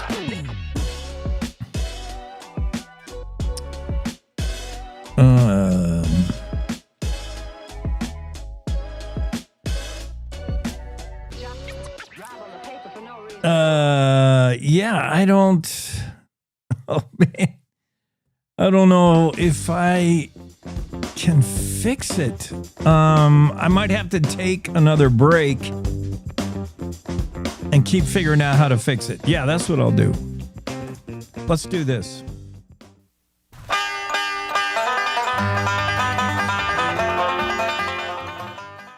The 2027 Conservation Stamp Art Contest deadline is a little over a month away. And how to nominate someone for Wyoming's Outdoor Hall of Fame. This is the Wyoming Outdoorsman. I'm Ray Hageman. The Wyoming Game and Fish Department is currently accepting entries for the 2027 Conservation Stamp Art Contest. This annual competition selects a winner whose artwork will be featured on the state's annual collectible conservation stamp. The featured species for the 2027 contest is the Arctic grayling. The grayling is a distinctive native fish, recognizable by its large sail-like dorsal fin. Professional entries will be accepted until March 2nd. Submissions for student categories are open now as well. They'll close on April 10th. Complete rules and requirements are available on the Game & Fish's Conservation Stamp Art webpage on the Game & Fish website. The winner of the 2026 Stamp Art Contest was announced as Michael Patrick Bailey of Newburgh, Indiana. His winning pica entry is being featured on the 2026 Conservation Stamp. The Wyoming Game and Fish Department encourages nominations for the Wyoming Outdoor Hall of Fame and the newly created Youth Conservationist of the Year Award. The deadline for submitting nominations is March 31st, with the selected nominees being inducted into the Outdoor Hall of Fame in November. The Hall of Fame honors individuals who have made significant and lasting lifetime contributions to the conservation of Wyoming's outdoor heritage, recognizing individuals who have worked to conserve Wyoming's natural resources through All right, I don't think I figured it out. I think the governor figured it out. I don't know what happened. Sorry, Governor Gordon. Not to worry. I was hoping to hear from Don Day. Yeah, he said it's going to be windy, so I shut him off. We don't need to hear that. I want to get a budget update from you, and we're going to talk about, there's reason to be a little bit more optimistic than maybe a few weeks ago. What's the latest on the budget? Well, we're pretty pleased with how the House has come some distance. Of course, the Senate, kind of adopted our recommendations. They took a look at what the cuts had been, and they moved the governor's recommendations quite a bit of the time, and so that was encouraging. I think a couple of things that I'm particularly encouraged about. One is, we've been working for several years to try to bring our state employees up to a competitive wage and not have the compression that happens when we pick certain classes and so on. I think the House finally came to the understanding of how valuable that was. And I think what we're seeing in this legislature is that as people are getting more and more accustomed to what it takes to really build a budget and make a budget happen, I think they're beginning to understand the sense that we put into our budget recommendation. And I'm actually pretty hopeful about how this is all going. Yeah, let me ask you: do you believe the struggles in the House? And I say struggles because they were at it 40 hours through the first two readings. They had to work a weekend. Do you believe this is because of their starting point rather than starting with your budget like the Senate did? They built this from the ground up, and maybe a rookie mistake. Well, Jake, one thing that's been sort of rolling around in my head that bothers me. We started with a recommendation. We tried to do the right thing for Wyoming. We built the essentials budget, really trying to, focus on what was essential to make life right for people. I think if we had all started there, if we had all talked about what Wyoming needs, as opposed to here's the governor's budget, we've got to be a lot less than that. That I think would have been a little bit better starting point, really. If I were going to sort of put a pin in it, it's about, well, here's the governor, we've got to be less than that. And that wasn't really thinking about the future. That was just sort of thinking about the politics. We in the Cowboy State Daily and had on the show Monday, Representative Cody Wiley with a guest column in the Cowboy State Daily. We had him on. His letter, what he penned, was brimming with positivity. And Representative Wiley said Wyoming doesn't need saving. He was really pro-Wyoming, and I love the message, and I think you did too. Yeah, I did. I mean, that's when you hear all this gloom and doom, that sounds like Biden. It's like, we got to do this because the world's coming to an end and blah, blah, blah, blah, blah. And you really look at Wyoming, yeah, we've got our struggles, but it's kind of like, the pursuit of happiness. It's not happiness that's important in our Constitution. It's the pursuit. And it's the pursuit of a better Wyoming that is such an important piece for all of us. And that's why Cody really hit that note beautifully. We've got a beautiful state. It's got so much potential, and we've really expanded and opened the opportunities. People are really, I think they're tired of just hearing, 2 years from now, the whole world's going to come to an end. So we're hearing maybe a new phrase coined by the governor's office, this cutting to cut. Cutting for show. Club No has now morphed into Club Show. Perhaps expand on that a little bit of what you believe the House and the Freedom Caucus movement there is blustering about big cuts, but you think they'll back off. I'm not sure Representative Bear is thinking no. Well, yeah, the unfortunate thing about sort of the train of conversation about this is it's, sort of being posed as a Bear versus Gordon kind of struggle. Really, what we ought to be talking about is what's good for Wyoming. The show cuts, or cutting for show, kind of came out of a conversation we had yesterday in our news conference. And there was a question that was asked that said, are these real cuts or are these cuts just for show? And it's an interesting thing, because I do think there are some of these cuts that are designed to be able to go to the polls and talk about how you made all these big cuts. Whether, as I've said all along, it's the total that we need to worry about. And if you just take out a chunk of it, like the RHTP, put that in a separate bill, yeah, you can say you cut, $300 million or whatever, but you're still going to try to figure out how to spend it. And so there's some sort of gymnastics to try to make it look like we've really cut the budget. And I, fully expected that, because that's what I've done every time I've really approached the budget as governor. And when I was asked to do pieces with the treasurer, there's always a give and take. There's always a conversation. What is different right now is this trying to cast it as two political personalities. And I think people of Wyoming should reject that. They should really talk about what's good for Wyoming, what makes sense for us going forward. That's what's so nice about Cody Wiley's piece. when you've been hearing all this gloom and doom, he's coming back and saying it's in a good place. Yeah, that was really positive. We're talking to Governor Mark Gordon. We'll have later on the show the First Lady, and we'll be talking about the Wyoming Against Hunger, that whole initiative, Advocacy Day yesterday. But I want to talk, speaking of cuts, one thing, the Sunbucks, House of Representatives, earlier this week, House Bill 341, Summer Nutrition Assistance for Children, failed by a 25-34 vote. This is so-called Sunbucks. Disappointing? Well, that vote came back a little bit closer on a recount. But what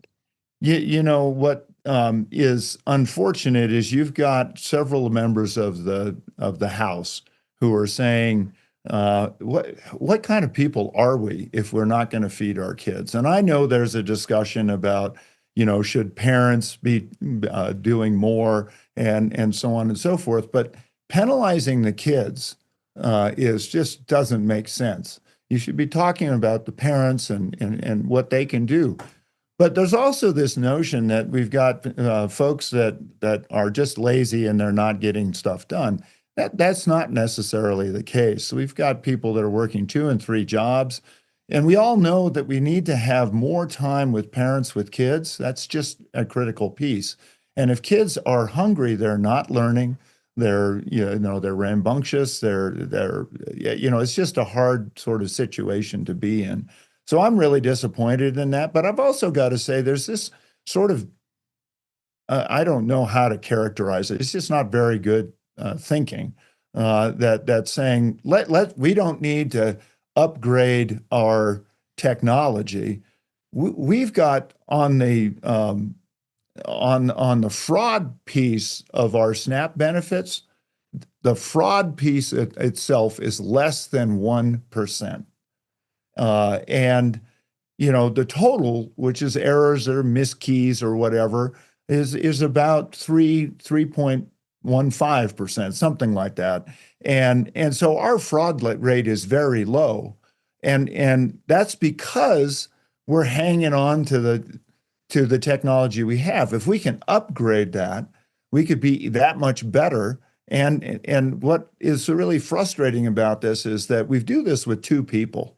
And having a few more, and the demand going up at pantries, you hear about that. That's what we heard yesterday.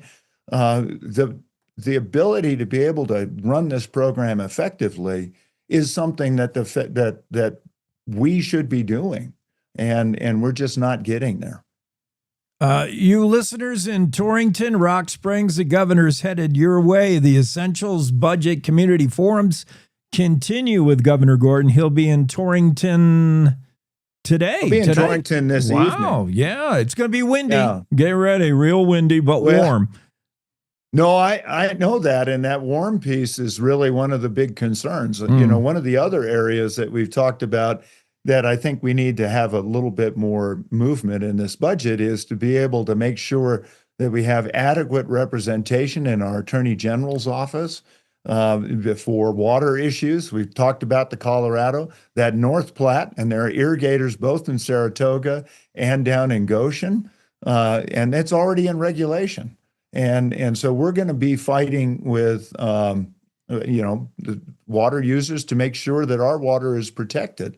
And, you've got Nebraska that's going to try to build a canal into Colorado to take some of the South Platte, and that's going to affect the North Platte. So we'll be there talking about what a challenge this year will be. Yeah, the way you arm in this fight is have enough lawyer power, because water fights, I think cuts to the cheatgrass is disturbing as well. That cheatgrass, that's a real issue with Wyoming. I've raised cattle all my life. I ran sheep for a long, long time, and I got to tell you, when people say that's their best feed or that's their best hay, that tells you a little bit about the quality of their management. Because if you, it's true, when cheatgrass there's about a week or 2 that cheatgrass is pretty good feed. But after that, it'll get stuck in the jaw, create a lump jaw. And the biggest issue with cheatgrass is the fact that it is a fire starter. Yeah. If you've ever been grinding on a piece of equipment or run a swather over a rock in a field of cheatgrass, it'll start a fire that just goes like gasoline. And when we're trying to get ourselves back down to being able to have a good chance to fight our fires, putting fire starter out all over the range just doesn't make sense. Yeah, red flag warnings in February. I mean, this is the new world, and cheatgrass doesn't help. Torrington tonight with the Essentials Budget Community Forums. Learn more about the governor's budget. Rock Springs on March 2nd at the Broadway Theater. Thanks for being on, Governor. Sorry I messed things up. And not a worry. Thanks, Jake. Hey, right. 10% of the medals for the U.S. came from Teton County.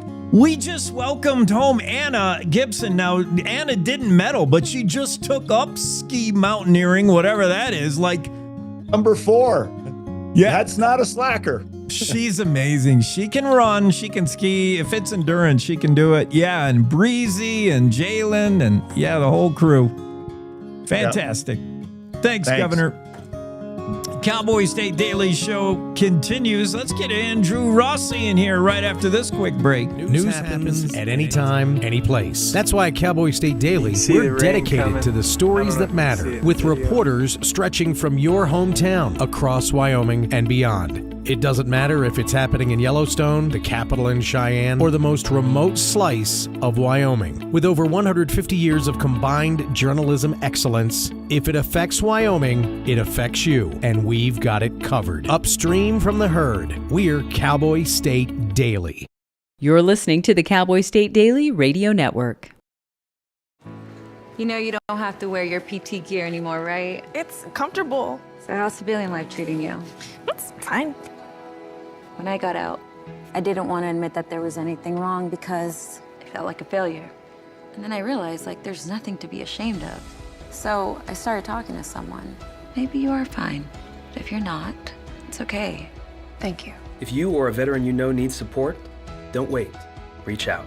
Find resources at va.gov/reach.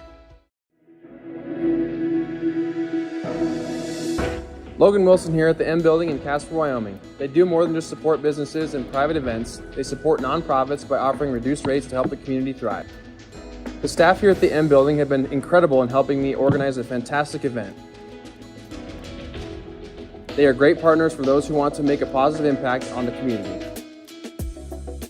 Come check out the M for your next event. Hate is loud. It gets clicks. It gets attention. Hate, however, is actually quite small. But love is the majority. Filling up something far more important than any feed.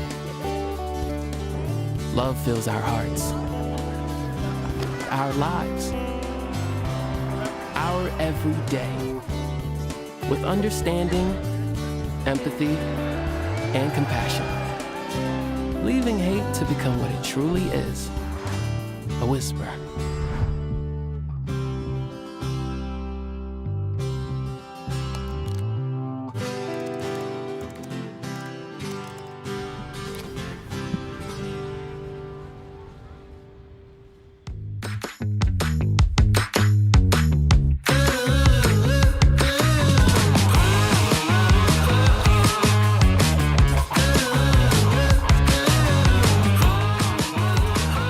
Cowboy State Daily Show with Jake. We're back on a Wednesday. Thank you for spending your morning with us, or afternoon, whenever you're listening. This story from Mark Hines is pretty cool. Just talking about international news down in Mexico and the capture, well, not the capture, the killing of a big-time drug kingpin. Mexico just... anymore, it seems like that whole country is run by the cartels, not by their government. And when the cartels get a stronghold, as they did in Puerto Vallarta, and this drug lord that was killed. They have at their disposal like incredible firepower. It's amazing. I mean, they got drones. They got, I don't know, machine guns. Are they still called machine guns?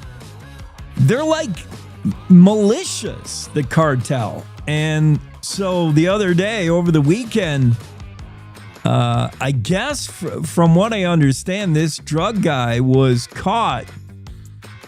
They found out where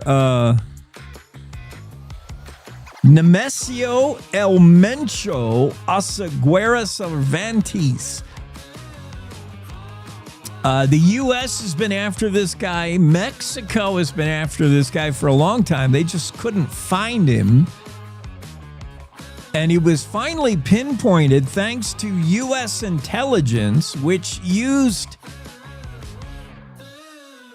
one of his girlfriends, one of his girlfriends is like an Insta influencer, and she may have posted something, and somehow U.S. intel figured out through one of Cervantes' girlfriends that he was seeing where he would be at a given time over the weekend. They alerted Mexican authorities, and they started a military strike. The cartels struck back, and what you saw was just violent attacks across the country, and certainly in Puerto Vallarta, where the U.S. message to citizens in Mexico is shelter in place and maybe get home if you can, because you're not going to be treated very well right now. And there is one Wyoming couple that's in Mexico right now, and they described the violence they saw outside their window. They rent a place down in Mexico in Puerto Vallarta through the winter, I guess, a Thermopolis couple. Who can blame them? That's a nice place to be in winter, although, Wyoming's not getting a winter this year.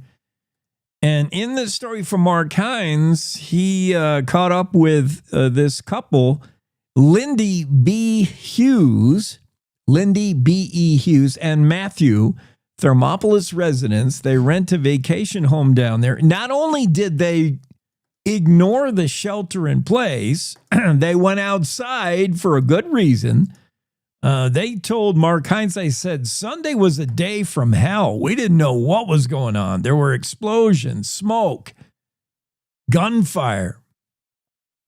And at the time, they weren't sure what was going on. Then they heard that tourists, residents were all ordered to shelter in place, sit tight until this was over. But somehow they got word that in their neighborhood, there was a group of college students from Canada that were trapped in their Airbnb rental and had very little food left. I think the dad of one of the kids, I call them kids. I looked up one of these young ladies.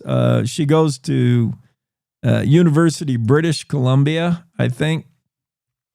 And I looked at her Instagram, and she looks like she's been starving for longer than a day or two. She's really skinny. But that's how these kids are today, these college kids. But there was a group of 7 Canadian college students trapped in an Airbnb rental with only 3 packs of ramen noodles between them. And that's when this Thermopolis couple took action. Matthew and Lindy B. Hughes ignored the order to shelter in place. They went outside, they went to the store, got some food, and brought it to this house, and then found out it was more than just 1 or 2. Originally, they thought it was just a couple of college kids. It was 7. So they decided to go back and get some more food and bring it to them. But all's well, and everybody got something to eat, and hopefully everybody gets home to Canada or Thermopolis or wherever you got to get back to But yeah, Mark Hines has the story from one of these young ladies. I think her name is Isabella Rossau. I'm not sure how you say it. Let me see. Yeah. Oh, no, Savannah Rossau of Vancouver, British Columbia. She goes to UBC. Savannah said that, we didn't have much food between us. We were super hungry. And they said that this couple was very nice. Lindy B. Hughes, they said she was so nice. She's so sweet, Savannah said. And yeah, they got something to eat. It was just interesting to learn there is a Wyoming people down there in Mexico where this violence is taking place. And I hope they stay safe. Keep your head down. Yeah, it was nice to see them be able to help these Canadian college students. That's pretty cool. Andrew Rossi, I don't know where Andrew is. We're gonna have to give up on him. Yeah, I do want to talk to the Niceleys again, and I want to talk about this story. We're going to have a Cheyenne council member on the show Friday. We've already had the Niceleys on. This concerns Cheyenne, the city that ate the farm. This is what I'll call the story. But David Nicely and his wife, we had him on the show a few weeks ago. They found out rather abruptly and surprising. In fact, that from what I understood, they didn't find out through getting a piece of mail or a phone call. They found out accidentally that their farm operation, they have a little like a micro farm that was originally on the outskirts of Cheyenne City proper, but anymore Cheyenne's growing bigger and bigger. And at this point, they're about to be in downtown Cheyenne. And the city has plans to annex the property. And it's Wyo Fresh or Wyoming Fresh or Y Fresh, WY Fresh Farms. This little community farm, they sell their products, their eggs or whatever they farm there, their produce. They sell it at local farmers markets, the Nicely family.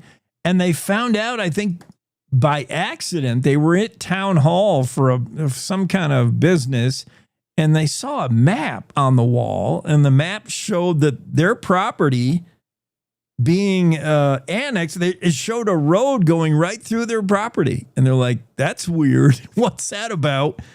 And sure enough, the city had decided to annex their property, and it's all happening probably a little too fast for David Nicely and the Nicely family and the farm. They pumped the brakes on this thing. What is it going to mean if we're annexed? The farm owners want to know. Does that mean, we have to adhere to city ordinances now? Which means, for instance, one of the family members, I think one of their sons, a 13-year-old Richard Nicely, he wants to expand his flock of sheep. They have some sheep on this property as well.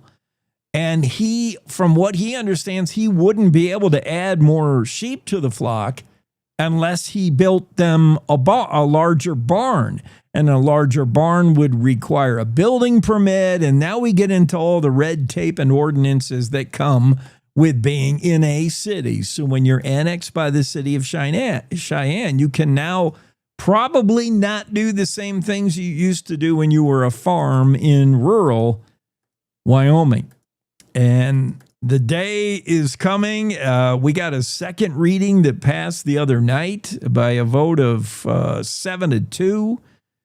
And the third reading scheduled for March 9th. Once the third reading is complete, that's the end. Property annexed. The Niceleys just want to know, what is it going to mean?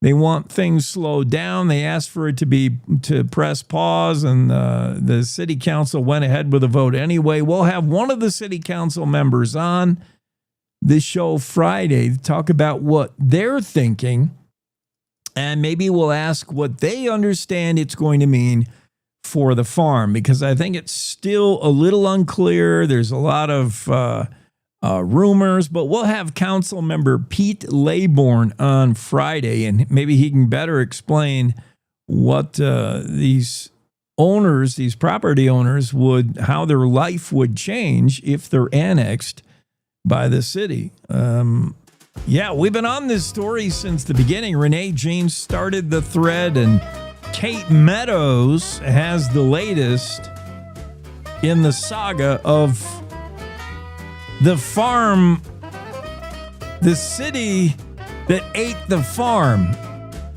or something like that. Cheyenne's forced annexed of farm property of the Niceleys. We'll stay on it, and we'll let you know how that's going, especially Friday. Right now, though, we're halfway through this Wednesday show in the Cowboy State Daily. With another half to go, we're just barely getting started. Stay with us. It's time for news now.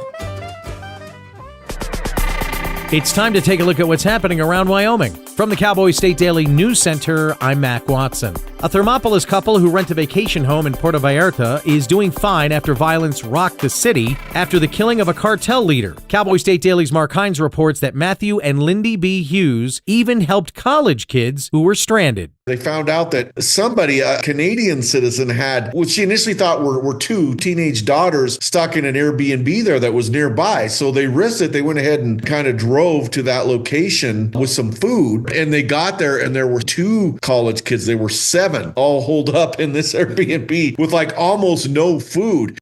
Despite the violence, the couple says they have no plans to come back to Wyoming anytime soon. The Wyoming House of Representatives on Monday handed the Senate a 2-year budget draft, while the Senate sent the House a budget draft of its own. Cowboy State Daily's Claire McFarland reports that even though there's a difference of $170 million between the two, the governor remains upbeat. Governor Gordon had a roundtable-style press conference on Tuesday. He was actually cautiously optimistic because even though it was fraught and there were these bare-knuckle debates over the function of government, the House did come, again, within a narrow range of the Senate and the governor's draft budgets. Each side adopted 37 amendments, the same exact amount, despite more than 200 being proposed on the House side. And so he was cautiously optimistic, saying, we can see the light. Now the attention in the Capitol shifts to the two men tasked with appointing 10 negotiators to haggle over the differences: House Speaker Chip Nyman of Hewlett and Senate President Bo Beitman of Ranchester. I'll be back with more news from the Cowboy State Daily News Center right after this. WYDOT wants to remind you, download the Wyoming 511 app for hands-free information on your mobile device. This message is from the Wyoming Department of Transportation. My name's Brady Thornock. I manage my family's ranch here in Uena County. Ranching teaches you to think long-term, and it teaches you that Wyoming stays strong when there's real work here. That's why I'm building a data center on this ranch with a Wyoming company called Prometheus Hyperscale. This project will create thousands of Wyoming jobs, and it will use Wyoming's natural gas resources. We need to build Wyoming. I'm doing this for the future of Wyoming.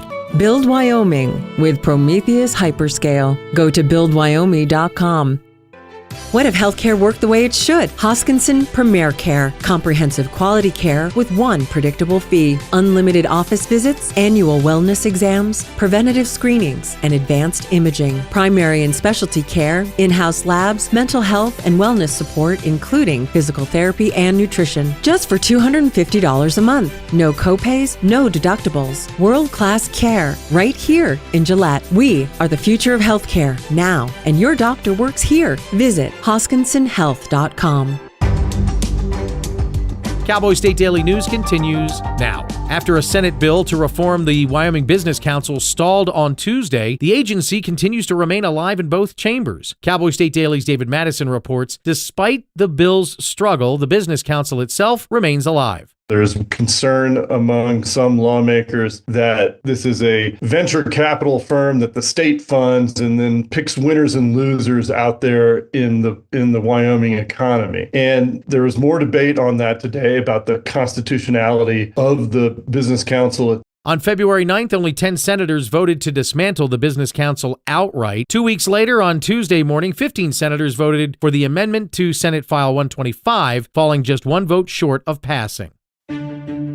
With less than a month left in the winter season, Wyoming is getting some much-needed snow in the mountains. Cowboy State Daily's Andrew Rossi reports that meteorologists believe there are encouraging signs for more snow. This has been an unorthodoxly warm, dry winter by all accounts in Wyoming. But as Cowboy State Daily meteorologist Don Day says repeatedly, December, January, and February are the driest months of Wyoming's year, which means that March, April, May, and June are the wettest months of the year. That's when we get most of our precipitation, including snow. The next 6 to 8 weeks are critical because that's when Wyoming's supposed to get most of its moisture. You can recover from a bad December, January, and February, and hopefully we will. You can't recover from a bad March, April, May, and June. Many meteorologists across western states will mark this winter season as one of the worst in recorded history. More snow has fallen in eastern cities like New York and Boston in a single week than Salt Lake City and Denver have gotten all season. And that's a look at today's news. Get your free digital subscription to Wyoming's only statewide newspaper by hitting that daily newsletter button at cowboystatedaily.com. I'm Mac Watson for Cowboy State Daily. Most hiring algorithms would scream me out. Some bosses couldn't see me as a leader. I've run this place for 20 years, but I still need to prove that I'm more than what you see on paper.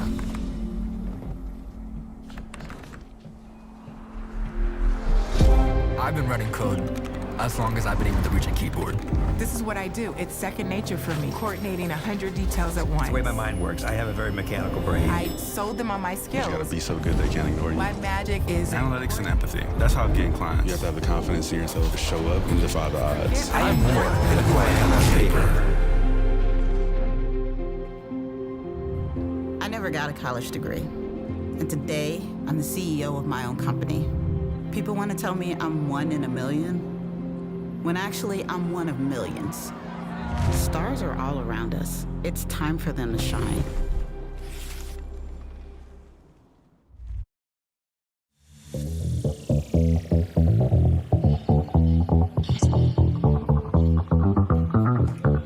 It must be a Wednesday, because that is Claire McFarland with us now, live from Cheyenne, capital city.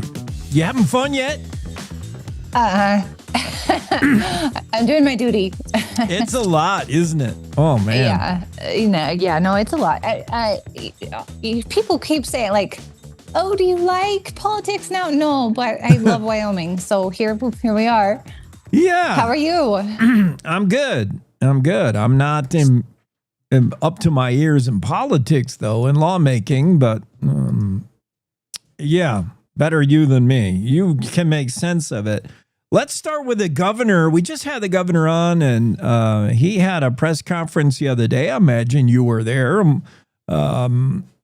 It appears he's now calling Club No Club Show, as in the cuts are all for show, a lot of blustering. Meanwhile, Representative John Bear, who's probably the big impetus behind these Freedom Caucus cuts as chair of the House appropriations, he's like, well, I wouldn't call them show.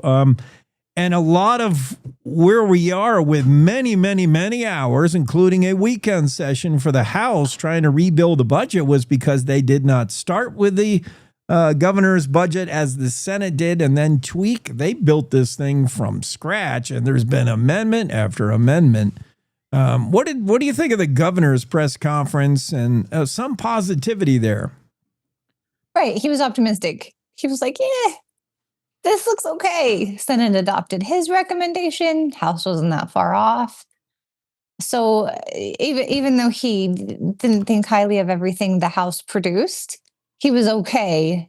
A note about that, I think that the more public officials interact with the press, the more other public officials interact with the press. How so? Like if the governor's having a presser and then someone who disagrees with him is like, oh, like I want to get. Oh, right.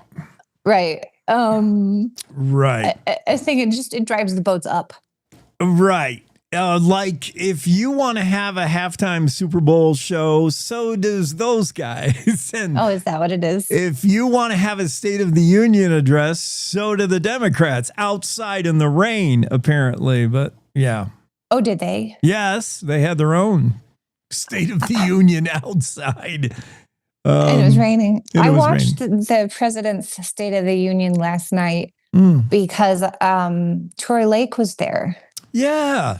And so I was watching to see if he was going to do a shout out. He didn't. So I watched the whole thing and he didn't do a shout out. Oh.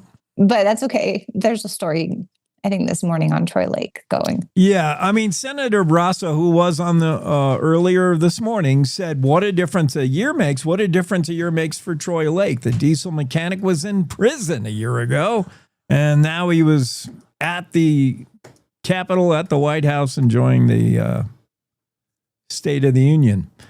Let me ask you, because this has come up in the news, and I've had a few listeners asking, and the whole Checkgate thing, which I hope soon we can put behind us.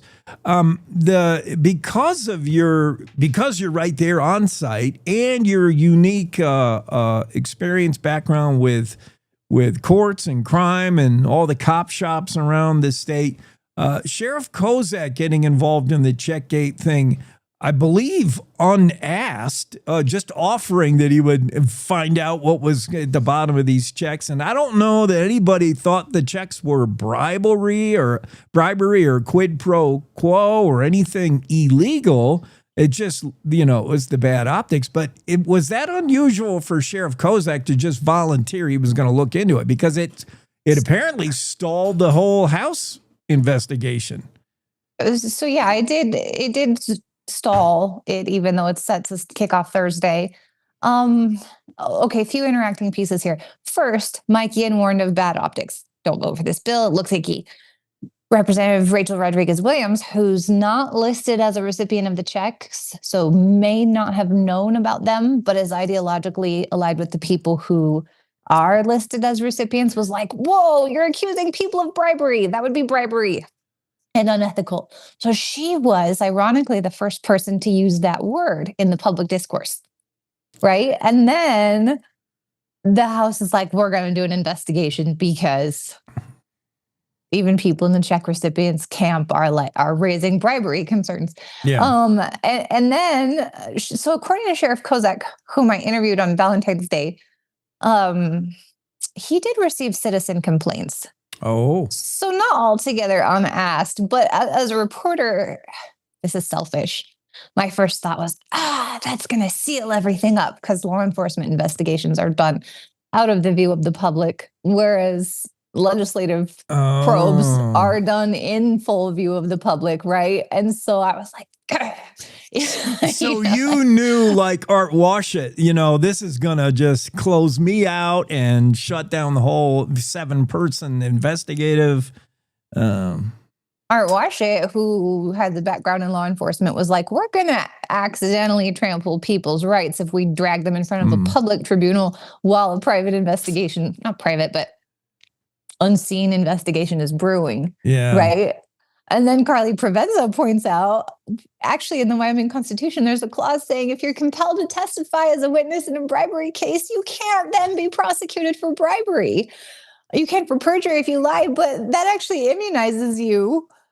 And so she was like, don't do the legislative probe because, or I guess caution here about the legislative probe, because we could actually scuttle the chances of a criminal prosecution if there are grounds for one. It's just, what a figure eight.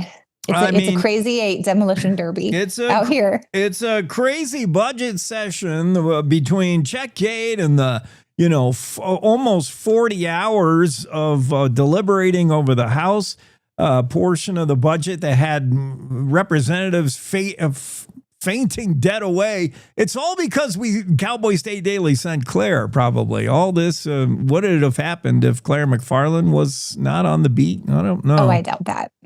Hey, where are we with we got to reconcile now the two different budgets in the chamber, the Senate and the House. We got to get together. We are closer than we were maybe days ago or weeks ago. I don't know, 170 million or something. I think we know the 5 on the House side. What do we know from the Senate side? And when do they get together in conference? We know 3, right? Okay. From the Senate side, 3 of the 5. We're still waiting on 2. So Senate President Bo Biteman, Majority Floor Leader Tara Nethercott, and Senate Appropriations Chair Tim Salazar are the 3 that we know. Excuse me. Sorry, one sec.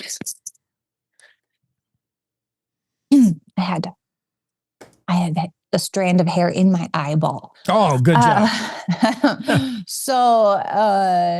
There was one lawmaker last night was like, the other 2 are Kill Case, and somebody else. The Senate president told me, no, that's not accurate. That's not announced.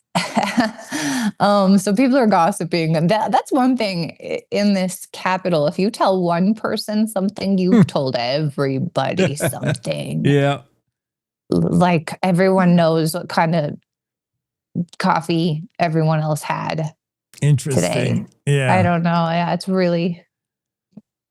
Well, it's quite a place. It's a small state that way, and it's a small Capitol building that way, I guess. And everyone's sick too. I was sitting next to the former House Speaker, Albert Summers, yesterday as I was tracking what was going on the House floor. He's sitting next to me, and I like sniffled really hard 3 times, and he kind of like, oh. I was like, "Do you want me to go away?" He's, no. You're all gonna get sick. I mean, it's close quarters, long hours. Yeah. Is there anything non-budget that would require that supermajority, the 2/3? Anything moving as far as bills that are, second, third reading, switching chambers that are of note? Anything non-budget wise? Oh, dude, there's so much stuff. Really?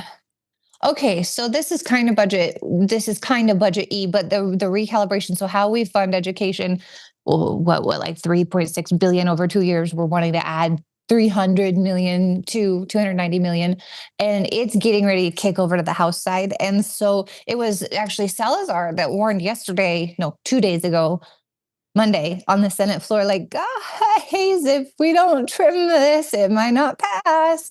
But they did not trim it. And so we'll see. The House rejected that twice. They rejected it on introduction, and then they tried to suspend the rules to resurrect it, and they rejected that. So we will see what the House has to say about the Senate's education bill. We are under pressure to pass that because the courts are watching lawmakers' every move. But we'll see. Other things. Okay, let's say stocking of minors is... Just one more thing on that, Claire. So recalibration has to be done every 5 years, and Superintendent of Public Instruction, Megan Degenfelder, crafted something. Now, this would not be considered a budgety thing, and would it require 2/3 vote? And what happens if they can't get anything done? You can't just not have recalibration, can you? Okay, so Senator Rothfuss did a really good job of unpacking all this Monday, because Senator Charlie Scott was like, let's put a sunset date on this so that the legislature 5 years hence has to come back and recalibrate. We don't do this as often as we're supposed to. And Rothfuss was like, okay, but I think it's 2005. I could be wrong. It could be 2015. There's a lot of numbers up in the noggin.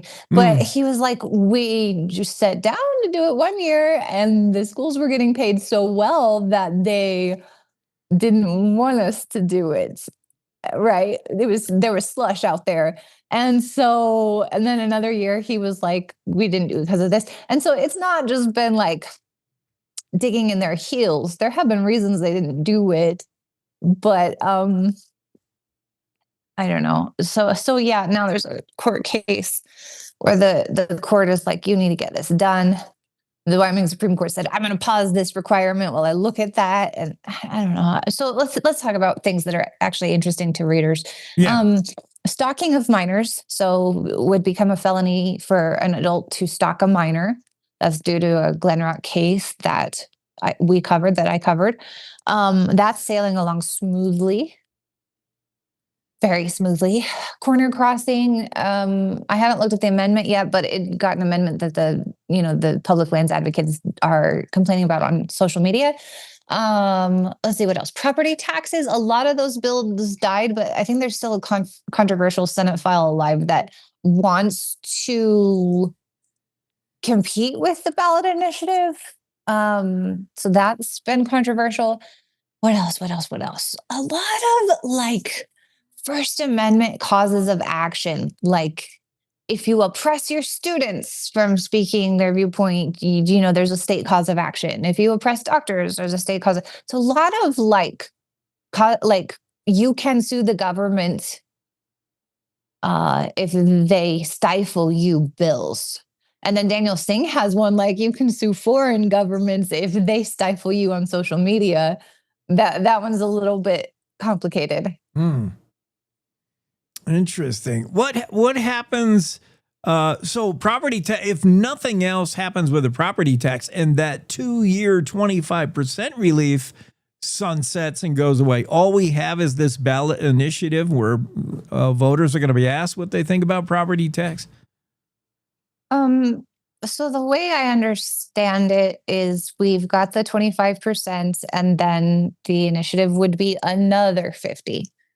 Is the way I understand it. There's language, and this is just scuttlebutt. I don't know exactly where this language is. There's language that if the legislature does something ahead of the ballot initiative that's equivalent to it, then the ballot initiative will fall away. I gotta research that. I gotta be honest, Jake. Yeah. That's cool. Any buzz, anything about eliminating property tax altogether for residential, carving out a? I think that resolution died. Yeah. There was that buzz over the Interim Out of Corporations Committee, but I think that resolution died. Yeah. And that was when the governor was like, you guys, it's a budget session. I'm glad some stuff died. Yeah. Yeah. As a mom, you should probably know enough to pack along some Slim Jims and energy bars for these poor House reps that are falling dead away, man.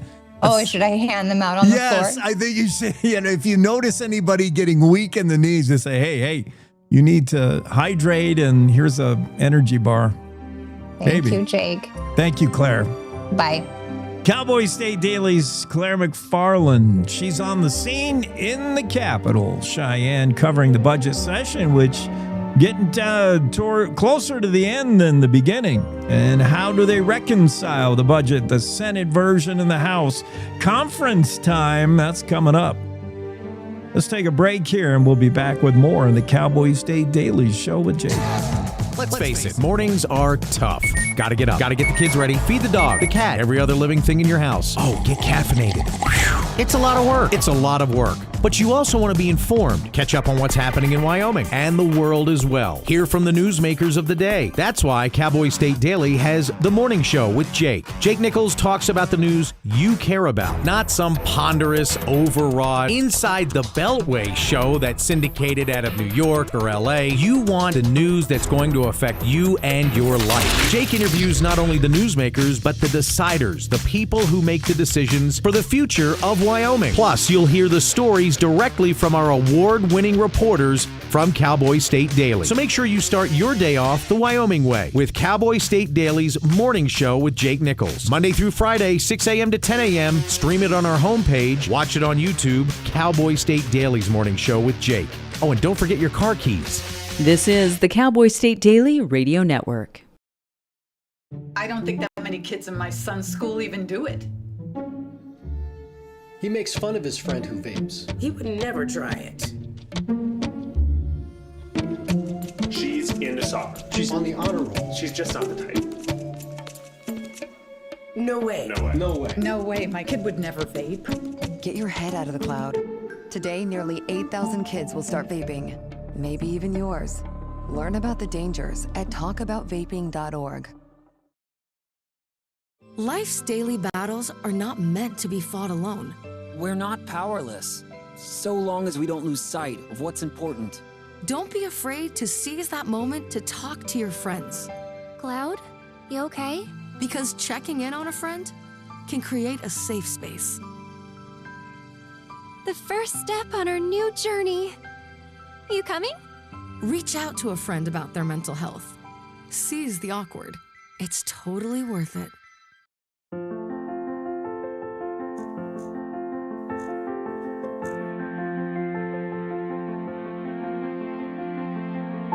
There are a lot of words I would use to describe my daughter. Kind, strong, hilarious. When I think about how much she's experienced in her life, on a journey that we're now on together as a family, I'll make you something to eat, okay? we can't help but be inspired by her every day. Hey, Mom, we're about to start the movie. Oh, yeah, I'll be right there. Okay. So really, we're the lucky ones. Learn about adopting a teen from foster care. You can't imagine the reward. Visit adoptuskids.org.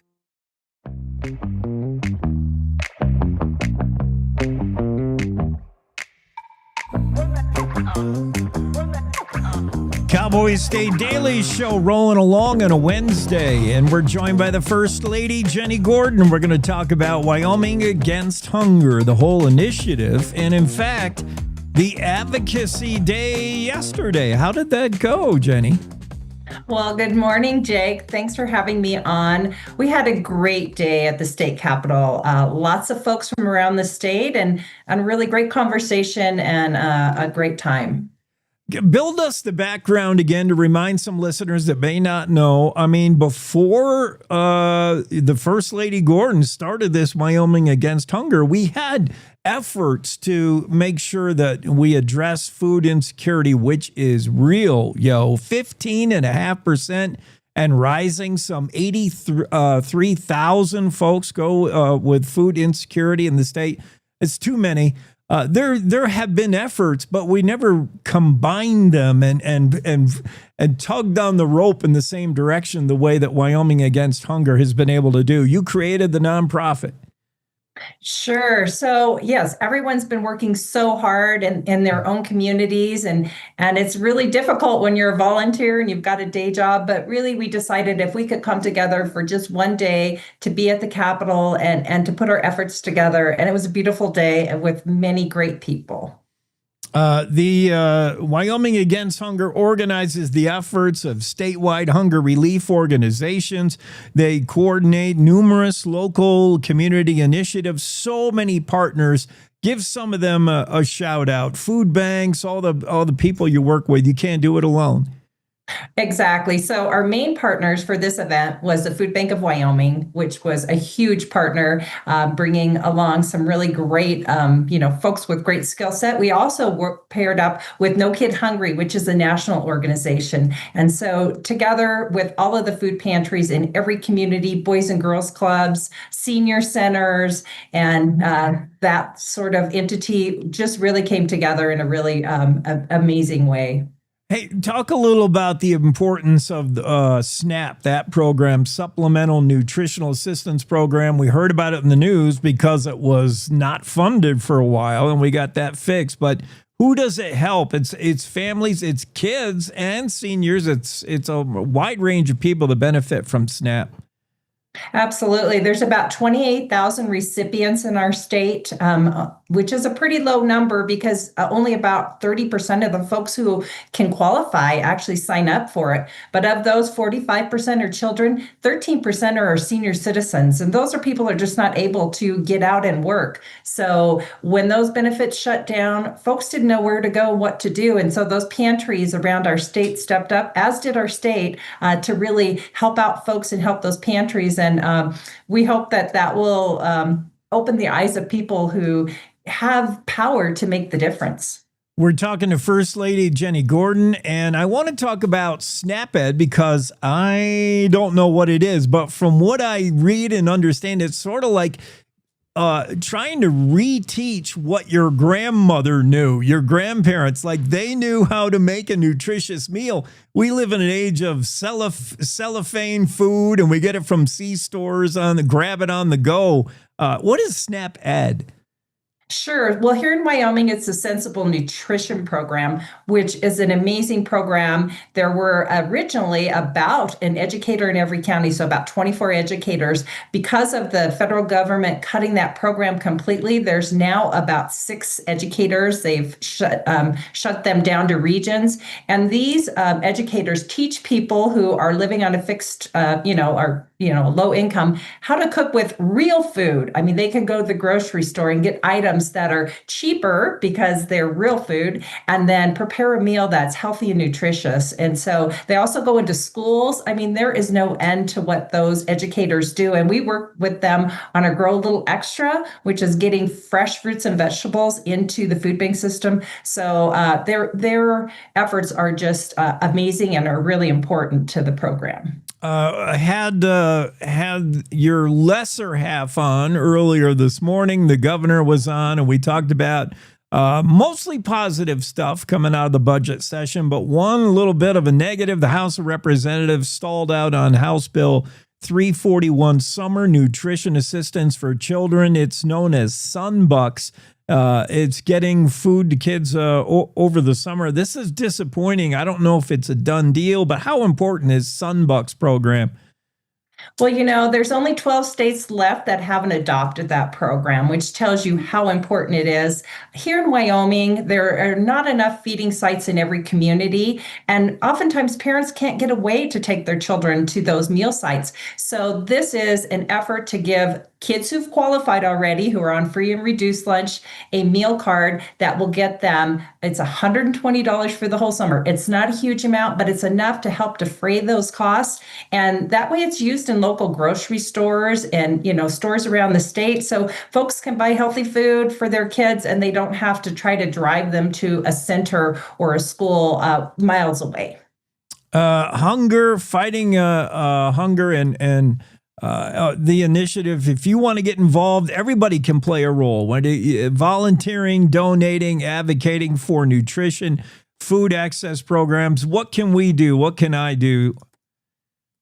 Sure. So right now, I think if you have a real desire to advocate, talk to your legislators, because they are the ones making those decisions right now. And if you write them an email, they probably are so busy. But if you know a legislator who's maybe not voted on this in a positive way, give them a call or text them and say, hey, I really want you to support this effort. But in the meantime, there are so many pantries around the state. Go to nohungerwyo.org, click on your county, see what the agencies are, and give them a call. Say, I'd like to come in and volunteer, or if you want to donate, you can donate. We are going to do some days of some days of volunteering here in the summer. And so we'll be getting those dates out. They'll be in Cheyenne and in Casper. And so there'll be an opportunity to get your feet in the door of one of those entities and get your hands, I won't say dirty, but get them moving. Yesterday was Wyoming Against Hunger Advocacy Day in Cheyenne, and First Lady Jennie Gordon spearheading that whole effort. Get involved, because it's just awful. I mean, we can't make America great or Wyoming great unless we're fed. I mean, if your stomach is grumbling, that's just unacceptable. Food insecurity. 83,000 residents in Wyoming deal with it every day. 15% of us, that number growing the wrong direction every day. Thank you, everything for your doing, First Lady. Appreciate Thank you, Jake. I appreciate you putting a spotlight on this really important issue. Always. Have a great day. All right, you too. Cowboy State Daily Show. Move it along. Let's take a break. I'm coming right back. Stay with us. In Wyoming, you want news from folks who still shake hands and mean it. You just want the facts. That's why more Wyomingites listen to Cowboy State Daily Radio. News that doesn't bend, twist, or dance around the truth. Crisscrossing the state to cover the news the way you like it, with reporters steps away from the Capitol in Cheyenne and in your hometown. No spin, no corporate suits, no duh. Talking about your state. This is Cowboy State Daily Radio. You're listening to the Cowboy State Daily Radio Network. Who can you turn to For news you can trust, your local TV and radio broadcasters. You trust us to keep you safe during times of crisis and to deliver the weather, sports, and entertainment you rely on every day. We bring you the facts you need to make decisions that matter. And as misinformation floods social media, you can trust your local stations to deliver the truth. Text TV to 52886 and tell Congress you rely on your local stations for trusted news. You handle the healthcare, we'll handle the marketing. In need of a spark for marketing your medical practice? Loom Studio provides creative and strategic healthcare marketing that illuminates the path to bigger and better experiences for your business and your patients. We specialize in branding and design, social media, website design, SEO and SCM, not to mention content creation, public and media relations, and marketing metrics to ensure you're getting results. If you're looking to increase your patient engagement and retention, enhance your community impact, and streamline your marketing efforts, our team is ready to help you achieve your goals. Contact us today and learn more at loomstudio.com. I'm Chris Jakovic. I served in the United States Air Force and I deployed 3 times. So in 2017, I was serving as an Air Force First Sergeant. Our motto in that role is my job is people, everyone is my business. But unfortunately in that year, I would lose my own brother, Lance Corporal Adam Jakovic, to suicide. The majority of veteran suicides are from guns. I store my weapons securely, not only for myself, but for my family. My service never stops.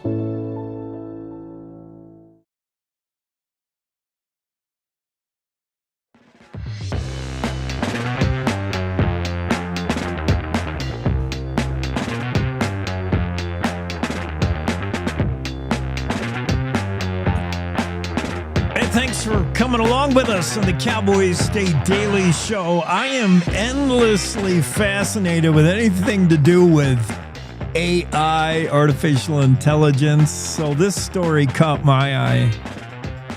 A software engineer's earnest effort to learn how to steer his own robot vacuum. He's got a DJI. I'm not sure what that is, but it's, I guess, like a, Roomba that you can control with a video game controller.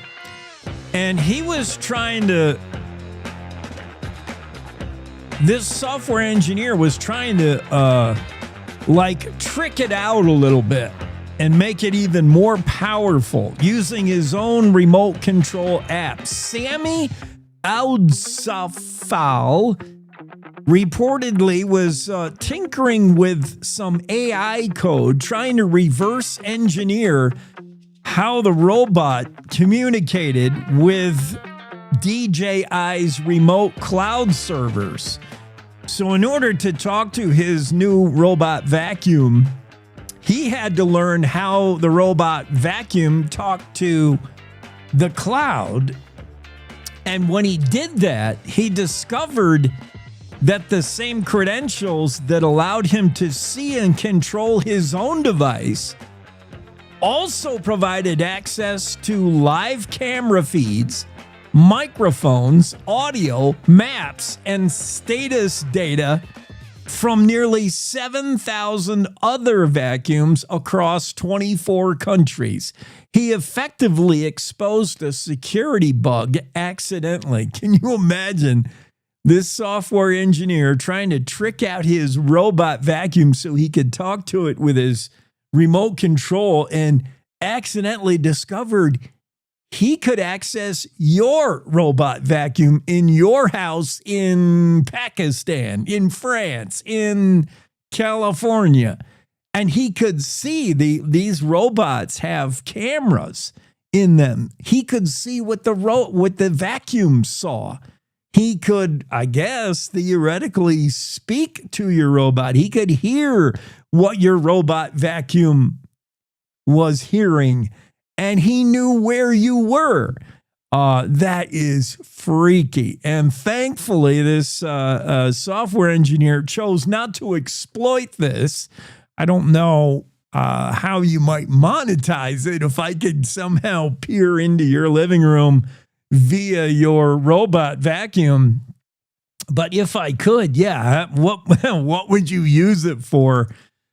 He did share his findings with an outfit called The Verge, and they quickly contacted DJI, the makers of this robot vacuum, and DJI told Popular Science the issue has been resolved. Yeah, it's just, this is the world we're in now, the age of AI, artificial intelligence. When you look at all the benefits the world brings us, like we can now give commands to our robot vacuum cleaners. Boy, in the old days, mom had to do that herself, or dad, but dad got smart, right? I mean, dad doesn't vacuum because the first time dad was asked to vacuum, he botched the job on purpose, so he would never be asked again. At least that's my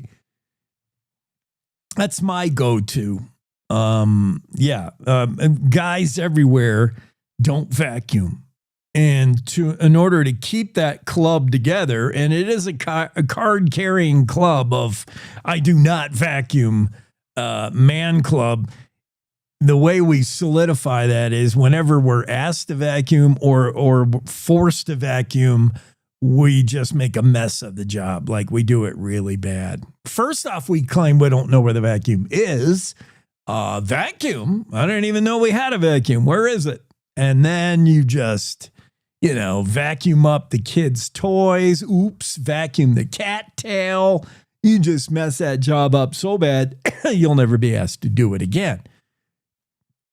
And if you don't have Rosie, the robot maid, actually, we do have Rosie, the robot maid. It's called the DJI vacuum, or the Roomba that goes by itself. But it does not come without potential consequences. For instance, this bug that was exposed, that's pretty freaky to hear that you could spy on your neighbor's place if they had the same DJI vacuum. Speaking of bugs and things, hacking type things, Travel and Leisure has a story. Is your airplane Wi-Fi really safe? Before logging on at 35,000 feet, here's what the experts say you should know about data security, hackers, and trying to stay safe in the air. Recirculated air in the cabin isn't the only thing you're sharing. You might be sharing your bank account and all kinds of stuff on the airplane's Wi-Fi. I don't know if I've ever gotten on to the Wi-Fi. Like, you could pay extra to get internet, to get Wi-Fi while in flight. I enjoy that 3 hours of unplugging. Honestly, if you're a go-getter and you're going to spend that flight time on the internet answering emails and stuff, all the power to you. I totally tune out, check out, drop out when I'm on the flight, and I'll watch the movie, which is free, but I'm not paying extra to be plugged in and online. This is the one time at 33,000 feet that I can say, hey, sorry, I didn't see my email. I was on a flight. I'm not going to pay extra just to maintain that plugged in status. And the experts say you shouldn't either, because it's a little bit risky. In-flight Wi-Fi is roughly on par with hotel Wi-Fis, and for that matter, the airport Wi-Fi. It's not automatically unsafe, but it's not something you should blindly trust either, according to experts in the field. So just one more thing to be afraid of when it comes to airline travel. That and the crashing, problematic. Let's get Jared Petrino in here. We'll talk a little bit about UW sports. What do you think of that? I'm ready. Yeah.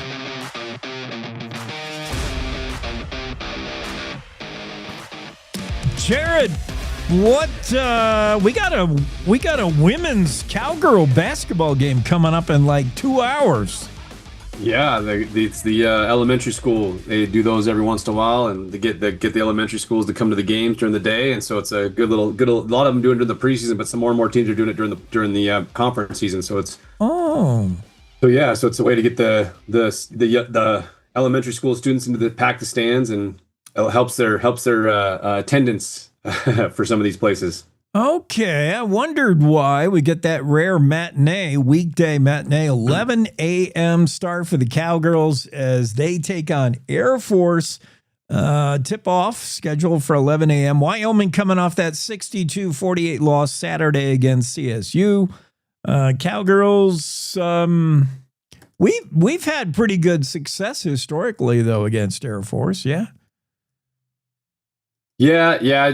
Air Force is a scrappy team. The girls team, they got really good guards, and it's always tough to play down there. It seems like they've always play well at home, and if they can get if the girl one thing that if the Cowgirls can hit threes like they have been, they'll be in good shape. But if they're not knocking down some shots, because Air Force will give it up, but if you're not knocking them down, then they'll stick around, and if you can let them stick around, you never know what's going to happen at the end there. Yeah, and ball security going to be an issue. Air Force feasts on turnovers. Turnovers, something that drives coaches crazy.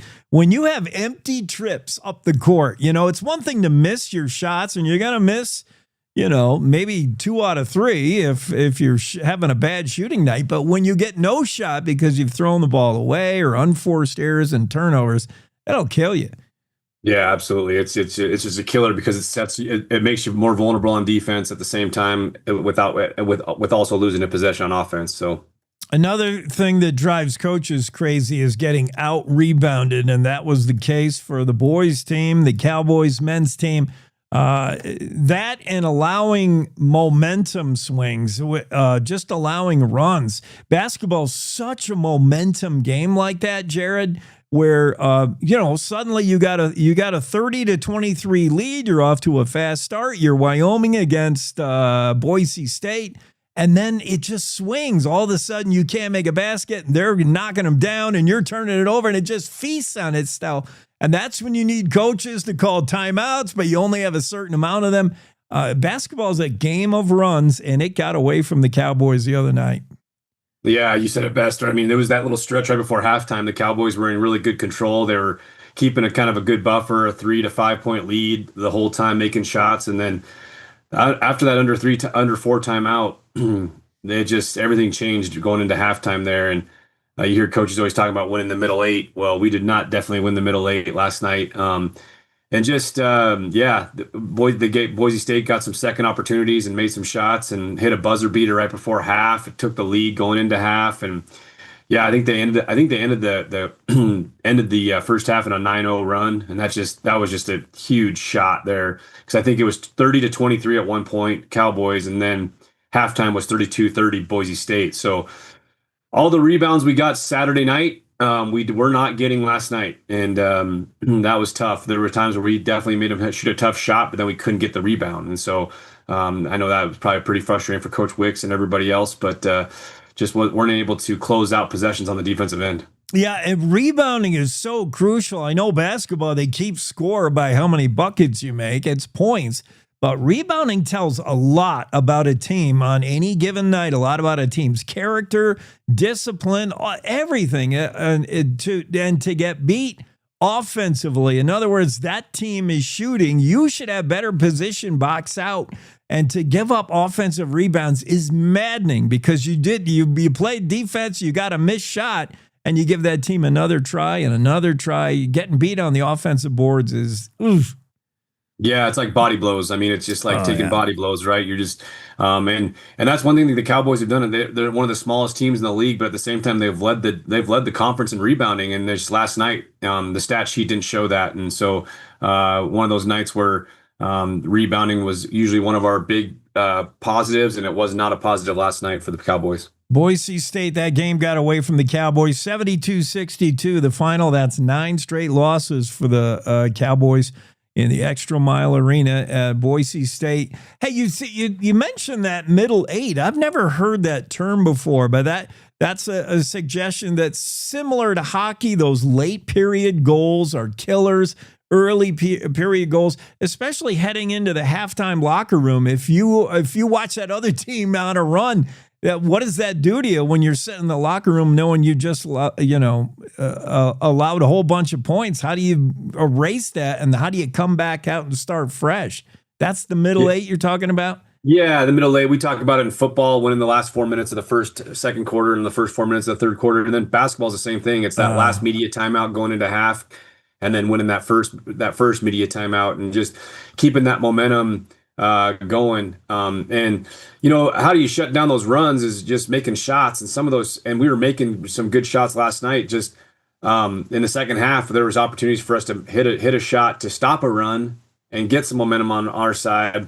And we weren't doing that. Saturday night, we did an unbelievable job of doing that. Anytime Grand Canyon had any type of little bit of breath and the stadium and the arena was getting loud, we made a shot, and that just quiets everything and makes you start all over again. So yeah. Well, shooters will probably be the first ones to admit that making shots is not all eye-hand coordination and muscle memory. It's so much of it is confidence. Where is your confidence at that moment? Good shooters, they say when that ball rolls off their fingers, they know it's in the bottom of the net. Right. They already know they're backing up to play defense. And if you don't have that kind of confidence, you're not making shots. Right. Yep. Exactly. And fortunately, I think we got guys that are confident enough that sometimes they're not going in. I think Walker's struggled on the road. He's been really good at home. He struggled on the road. He was great against Grand Canyon late, but he struggled up to that point. He struggled till the end there. And when Meyer or one of those other guys is going, that we need one more guy, and it's been Walker in home games. But when we don't have that 1-2 punch, it's tough for us to get buckets when we need to. Hey, we're seeing the new football schedule, the 2026 schedule's out. We're seeing some games, who we're going to match up with as far as conference home events with Air Force, Hawaii, New Mexico, Northern Illinois. We got the away games. We got the non-conference schedule. What's your first impressions of the schedule? Well, the first thing I got is you get a chance to Wyoming fans will get a chance to go see the Fargo Dome. I mean, that's no good place to play. It's going to be a tough environment up there. I'm going to be curious to see where that falls during the year, if it's going to be early or late. But yeah, so that was probably a tougher draw, I would say, as far as when you looked at the conference schedule. But yeah, I think it's good. I think the one really unique thing is we're going to play a non-conference game late in the year against UConn in November. I think it's November 28th. That's going to be odd, having a non-conference game late in the season, but maybe it'll be good for us to. They're going to have a new coaching staff, so maybe it'll be good for us. Maybe that game could have some bowl implications. So, but yeah, so it's interesting. I think the schedule sets up good. Starting off right the season, going down to Fort Collins right away and seeing where we're at and playing against a new staff, and hopefully we can use some of that momentum from last year and confidence from last year and. Maybe we can request to wear the cold jerseys, the black cold jerseys down in Fort Collins next year. We seem to play good with those on. Yeah, but yeah, no, I think it's a good schedule. So yeah, I think it'll be interesting to see what happens when we get rolling. So. Lawmakers discussing what kind of money they want to free up for NIL, this name, image, likeness kind of thing. I think they did target $6 million towards the cause. We know head coach Jay Sauvel volunteered $125,000 of his own money. That was matched, and this all starts off an effort now called the Step Forward campaign. The Cowboy Joe Club's getting involved. Yeah, absolutely. It's gonna, I think it just goes to show what we need to do and where we need to be. I think we've done our research and seen some what other programs are doing, and we're a little bit different here with one school, one state, and I think that should be a benefit. I think that should be a positive. I think that should be a niche that we have that no one else does, and I think Tom Berman and his staff and the coaches are trying to find a way to create that uniqueness that we have and embrace it and find a way to get behind a program and are we going to be the Power 4 recipe, no, but at the same time, finding a way where we can band everybody together and put together a good product and help get the best product for these coaches and allow them to go get the guys that they want to get and within realistic expectations, but at the same time, try to create more stability. I think that's the biggest thing that Wyoming wants to see is stability. And I think if we can, hear Coach Wick saying, if we can keep these players around that we have, that will help us. You see the Indianas, no one, 5 years ago, if you told me Indiana would win a national championship in college football, no one would have taken that bet. And they did it with age. They did it with keeping guys around and bringing guys in and doing it with 3-star guys, not 4 and 5-star guys. And I think that's something that it's realistic for Wyoming, but we got to be able to keep the guys around that we have currently on the rosters. We're talking to Jared Petrino. On that subject, Jared, how important is it? Because NIL and the transfer portal has almost it's made one and done college football players. How important is it for a quarterback or for any position to get snaps, to get game action one season, then build on that for another? I mean, in the old days, you get 4 years of a guy if he played in his freshman year. Now you're lucky to get 2. But it's important to go through a whole season to understand what it takes and then apply that in the next year at the same school. Yeah, it's huge. I mean, you get a better idea of what's in the league. You get a better idea of who you're up against, what the expectations are, all the scenarios, playing in different stadiums against different environments. I mean, all that stuff, and then just the development piece and alone, just developing and it might not be the guy that's starting, but it's the guy that's, a backup that's looking to become a starter and sticking around and staying in the same system and all that stuff. So it's going to be, it's huge to have that development. And when you keep jumping and jumping around, you keep starting back from square zero. And I was thinking about that this morning, some of the guys that maybe left our program last year in football, they might be on scout team next year at a place they went to, you know what I mean? They don't realize how good they had it, right? They were a starter. They were getting the ball. They were getting reps. They're where they wanted to be, and now they go transfer to a school that's up higher.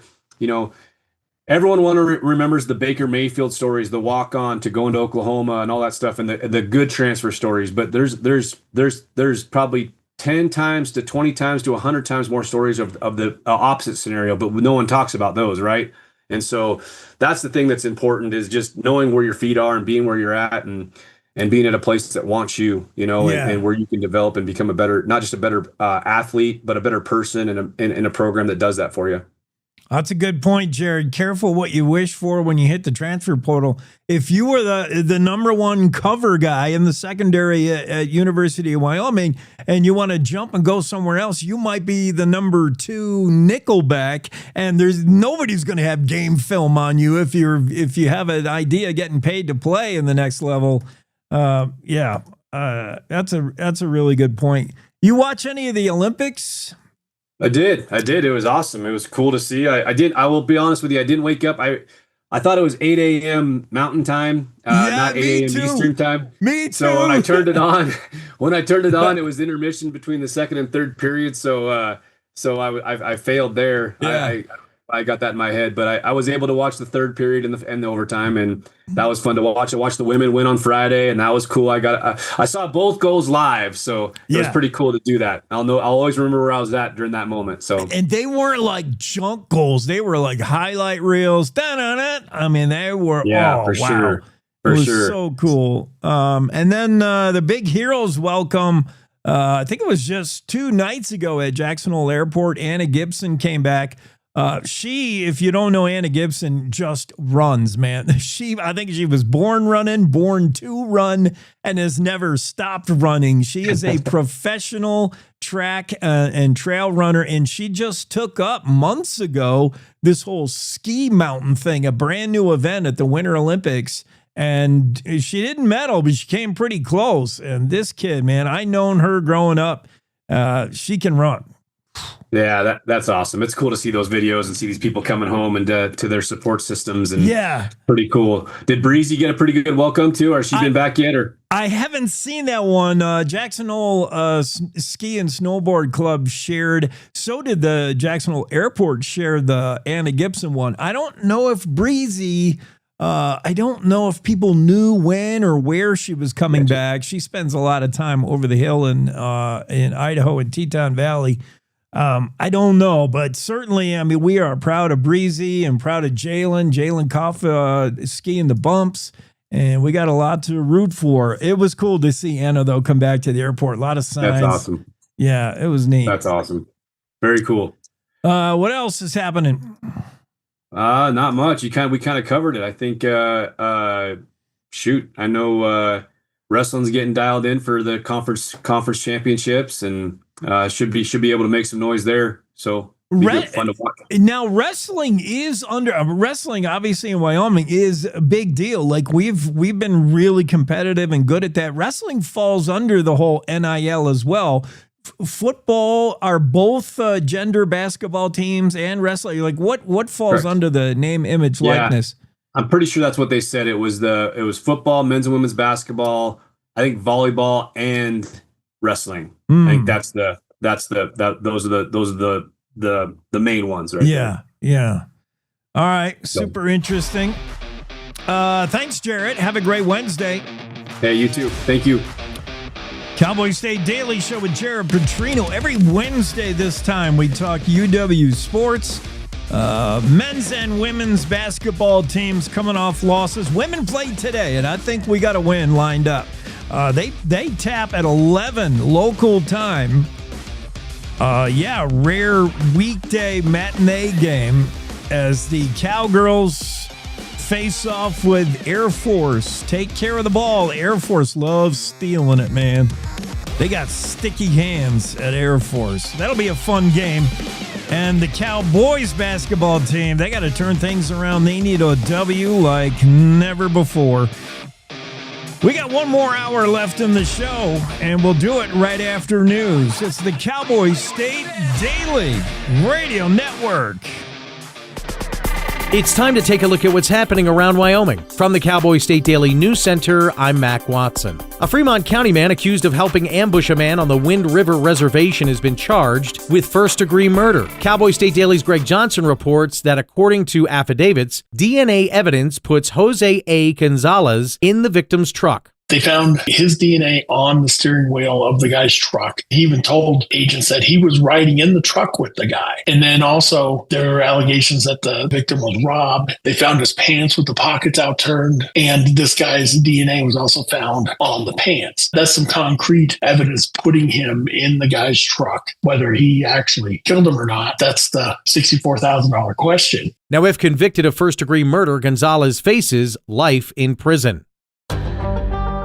Things got heated at the Cheyenne City Council meeting on Monday night over whether the city would annex a popular farm business. Cowboy State Daily's Kate Meadows reports that when the owner didn't accept being called out of order, the mayor reprimanded him. So the councilman brought up a question about leashed barn cats that the owners of Wyfresh Farms had brought to the council. And David Nicely, who's one of the owners, took issue with that, saying that this council member seemed to be suggesting that their questions were ridiculous. And Nicely demanded an apology from this council member. Mayor Patrick Collins called this demand for an apology out of order and unreasonable and asked Nicely to be done. The council ultimately voted to pass this ordinance on the second reading, and they'll take up a third reading in 2 weeks. I'll be back with more news from the Cowboy State Daily News Center right after this. WYDOT wants to remind you, download the Wyoming 511 app for hands-free information on your mobile device. This message is from the Wyoming Department of Transportation. My name is Joanne, and I'm a mom of 6 here in Casper, Wyoming. When you raise a family here, you don't just think about today, you think about the future, where your kids will build their lives and where your grandkids might grow up. What worries me is that my kids will have to leave Wyoming to find good, high-paying jobs. That's why Build Wyoming matters to me. Data center jobs are high-quality, high-paying jobs, the kind that give families a real reason to stay and build a future here. Give our kids and grandkids a reason to stay, and they will. Build Wyoming with Prometheus Hyperscale. Go to buildwyoming.com.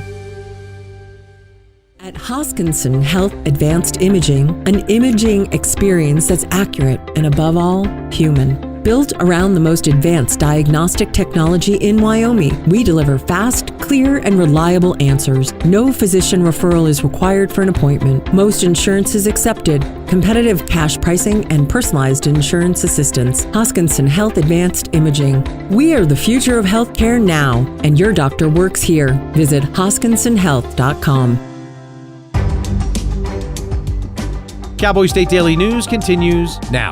It's commonly argued that wolves are worth millions of dollars to the economies of Wyoming, Montana, and Idaho because they're such tourist magnets. Outdoors reporter Mark Hines reports that others, like outdoorsman Trinity Vandenacre, say wolves ultimately drain more from the state's economies than they bring in.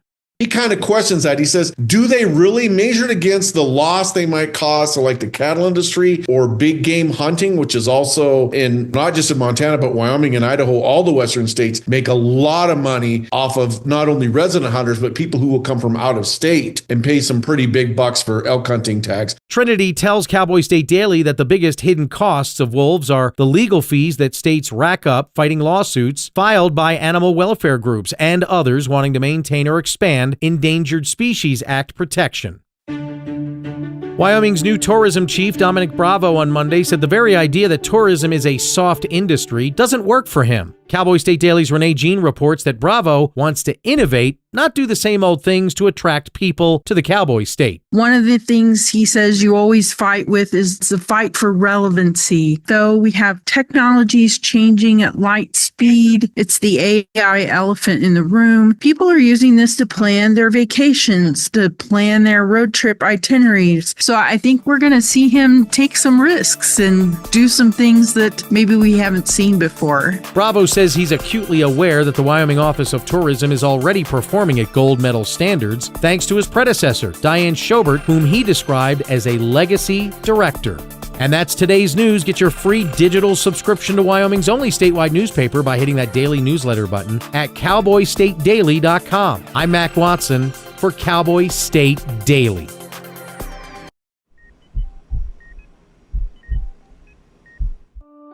A pretty normal mom life.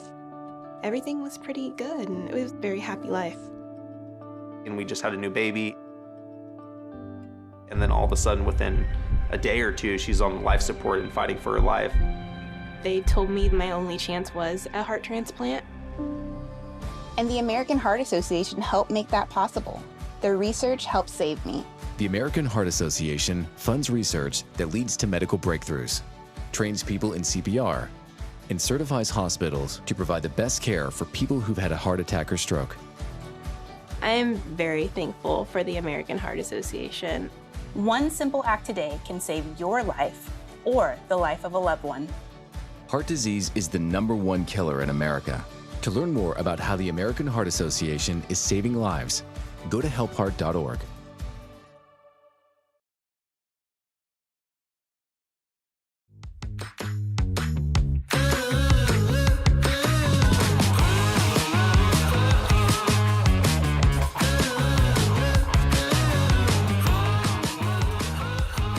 And welcome back to the final hour of a Wednesday edition of the Cowboy State Daily Show. And we bring in our next guest. We're going to talk about horse racing in Wyoming. And who better to talk about the Eugenius. Do you know that country song? Oh, yeah. Yeah. Eugene Joyce is with us. He partner at Wyoming Horse Racing, president of Sweetwater Downs. Before we talk about horse racing and the state of it right now, which is super positive, economic boom going on. You probably read the story in the Cowboy State Daily. Horse racing is sparking an equine economic boom in Evanston and elsewhere. Eugene also has a lot of knowledge about horse racing history in Wyoming. Wyoming is not a state known really for horse racing, not like some others. But what is the history of horse racing in Wyoming? Well, I think probably the first horse races that occurred were when the trappers were coming through in the rendezvous, you know? I mean, they were competing with axe throw and everything, and I guarantee you, my horse is faster than yours. And as Mark Twain infamously said, it is the difference of opinion that makes a horse race. So, up until I guess the late 1960s, they passed pari-mutuel wagering on horse racing, and it started from there. And then in the early 1980s, Wyoming Downs was constructed, and in a couple of years before that, the counties got into it. The Natrona County and Campbell County and Sweetwater. The counties built their own racetracks, and so I came out here to help my father run Wyoming Downs back in 1990. My dad is, used to own Arlington Park. He started New York City off-track betting. He started the Arlington Million, and he sold the track in 1985. And they were having some financial troubles in Wyoming Downs. And if it wasn't for the fact that his grandfather served in the U.S. Cavalry in Wyoming, I don't think he would have taken a flyer on it. But he had heard so many great stories from his grandfather, and so that's how the Joyce legacy started, or adventure started here in Wyoming. Well, we're talking horse racing in Wyoming. Are we talking thoroughbreds, quarter horses, either? Yeah, so predominantly in the Intermountain West, it's quarter horses because they have so much utility outside of horse racing. Yeah, and they have great second careers once they finish on the racetrack. Barrel racers, team ropers, everybody. They like that short burst of speed that can, age in those competitions. So thoroughbreds, not so much. I mean, they're growing, they're steadily growing here. With the advent of historic horse racing, we passed that bill in 2013. I had come back to Wyoming in 2011, and there was no horse racing going on. All the county fairs had shut down. All the privately owned track had shuttered. And so, I remembered the go-go days when Wyoming Downs was running. We also had the fair meets going, and that's where all the quarter horse pretty much ran, was at the fair meets. So when I rolled into town, I couldn't afford to buy Wyoming Downs, but I leased the Sweetwater Downs. It had been mothballed for 20 years and got that back up and going, and struggled for 3 years, opened the OTBs back up, but it still wasn't enough. And in 2013, we got, lucky and good all at the same time. John Schiffer wrote a bill sponsored by Sue Wallace to bring in historic horse racing. But it's funny, the way the bill passed was the governor was looking for unencumbered direct revenue to the cities and counties that needed some help. And we put that into the bill. And so the cities and counties are pretty much our legislated partners. They benefit when we open up in their communities. And again, we want to be good corporate neighbors. And, that is really starting to pay off in spades right now. And I'll just give you one example in Uintah County, which is where I've had a residence for over 30 years. When they cut the property taxes, Uintah County took like a $1.3 million hit on their budget. And so when we went to them saying, we have this idea for this touristic OTB that nobody had done before. And again, we were looking outward because Wyoming has only so many people, right? And so we had this touristic model where we could look to Utah and Colorado to bring people in to wager and to benefit our communities. Period, paragraph, turn the page. We told the county commissioners that our projections for first year of revenue from our touristic OTB, Horse Palace Gateway in Evanston, would be over $1 million to the city and over $1 million to the county. And for a small county like that, that is lifeblood. I mean, that saves, jobs, that allows you to do things like build a women's shelter, whatever. But it's unencumbered. You can spend it any way you want to. And it all branches out. It's not just the money at OTBs, not just the pari-mutuel way. Like, there's a lot of horse-related stuff that benefits down the line from people that feed horses or care for horses, veterinarian. Like, all this money adds up. I think you were talking about some $300 million boost to the state's economy. Yeah. So we did an economic impact study that looked at our activity in 2022, and at that time, I was shocked that the economic impact was $150 million. Now, we just did a recent one where we added 23 and 24 to that mix. We're at 275 million. And I think once we put 25 numbers and 2026 numbers in there, we're going to be way north of $300 million. But, you got to spend money to make money. And so, my partner is actually, sitting here behind me in the picture here, John Sheldon, Nick Hughes, and Pete Ligori. Their background was gaming. They used to run the worldwide casinos for the Hyatt Corporation. And so them coming on board allowed us to really, expand our operation, and to the benefit of the cities, the counties, the horsemen, the state. And we've invested close to $75 million on these two facilities on the border. And they will pay dividends to the state for years and years to come. Conversely, that trickle down you can see it in Uintah County. Dr. Sam Nielsen just built a world-class equine clinic that, he's getting customers from Star Valley, Rock Springs that normally had to go down to the Salt Lake Valley to take care of their horses.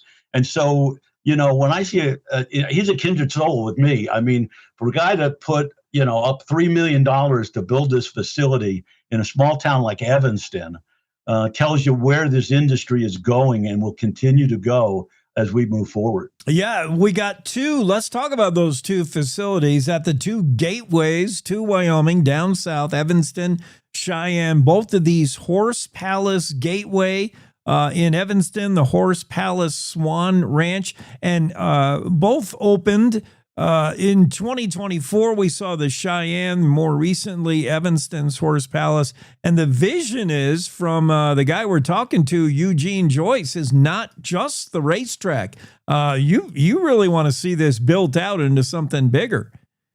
Right. And again, I mean, I give all the credit to my partners. Their philosophy is that you just can't have a floor with games on it. Okay. Yeah. You've got to make it a destination and give the customer 3 or 4 reasons to come. I mean, it sounds goofy, but, we have a Dunkin' Donuts in each one of these properties. And the one in Cheyenne is churning out 100 dozen donuts a day. Huh.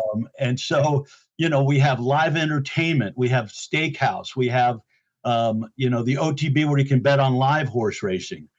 In Evanston, we're going to have a retail liquor store in that property. And as we grow, and again, we've been approved for up to, 1,000 games in both those facilities. And it sounds like a big number.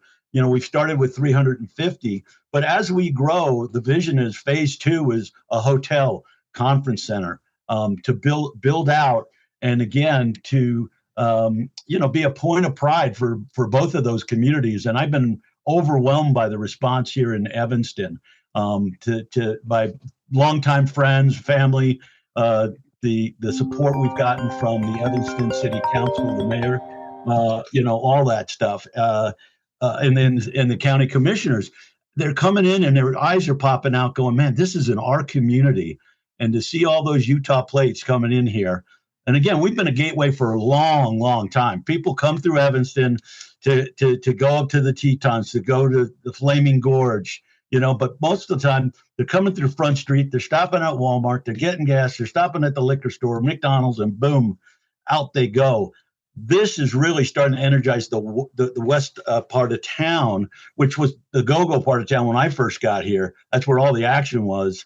And, just talking to the local editor of the Uintah County Herald, he said the feedback from the local, smoke shops and gas stations and hotels and restaurants is phenomenal just in the first week we've been open. This new Evanston's Horse Palace Gateway has been a boon to Evanston, all of Uintah County, and really statewide and outside of the state. Are you already seeing that Wyoming is on the map, attracting horses from Texas, Louisiana, Oklahoma, beyond? Yeah. So I've had partners on some horses that that have bred and won the Kentucky horses that have won the Kentucky Derby. So we have partners from Florida, from Kentucky, Texas, all over the United States looking in to Wyoming, saying, hey, this might be, a good investment. Let's get in on a piece of it. But horse racing is the reality of horse racing is everybody's hoping for the one big horse to carry the whole barn. I've had a lot of horses that, they're good looking, but they're not fast. I mean, I was at Wyoming Downs. I had a horse called Cowboy Joe, and the governor, Mark Gordon, was there. And he's like, oh, I better bet this horse, Cowboy Joe. And, he didn't win. And he recommended maybe you should rename the horse Cowboy Slow.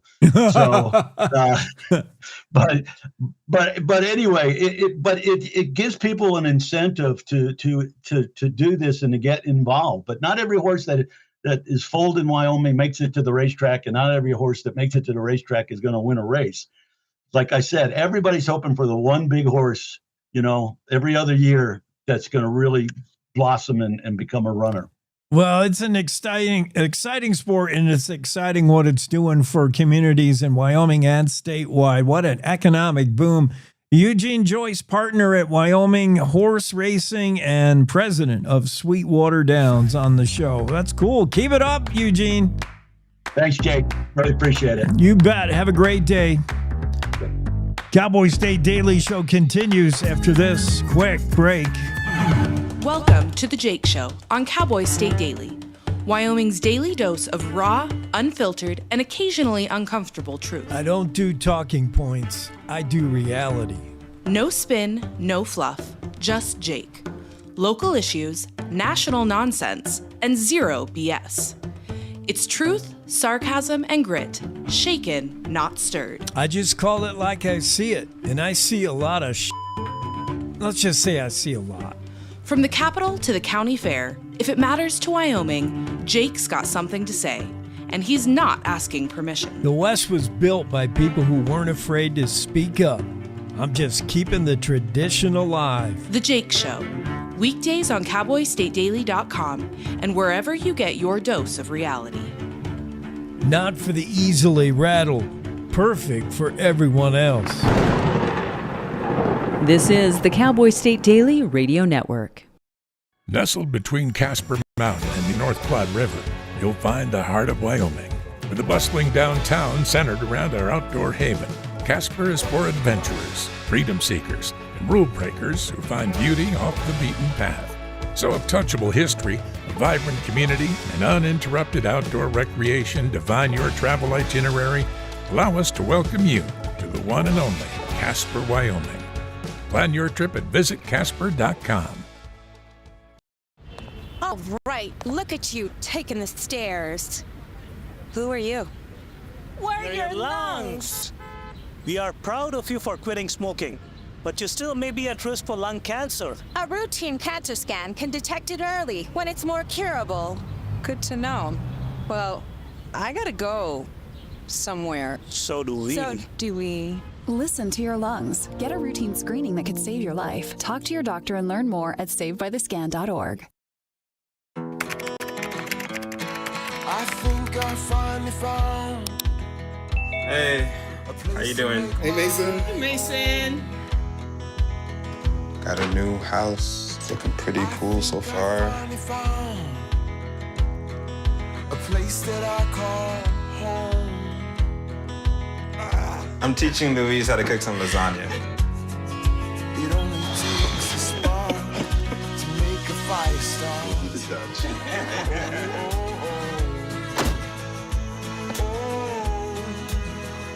Thank you. Study, please.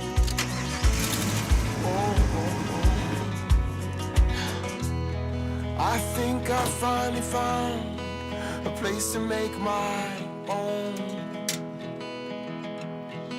A place that I call home. This place that I call home.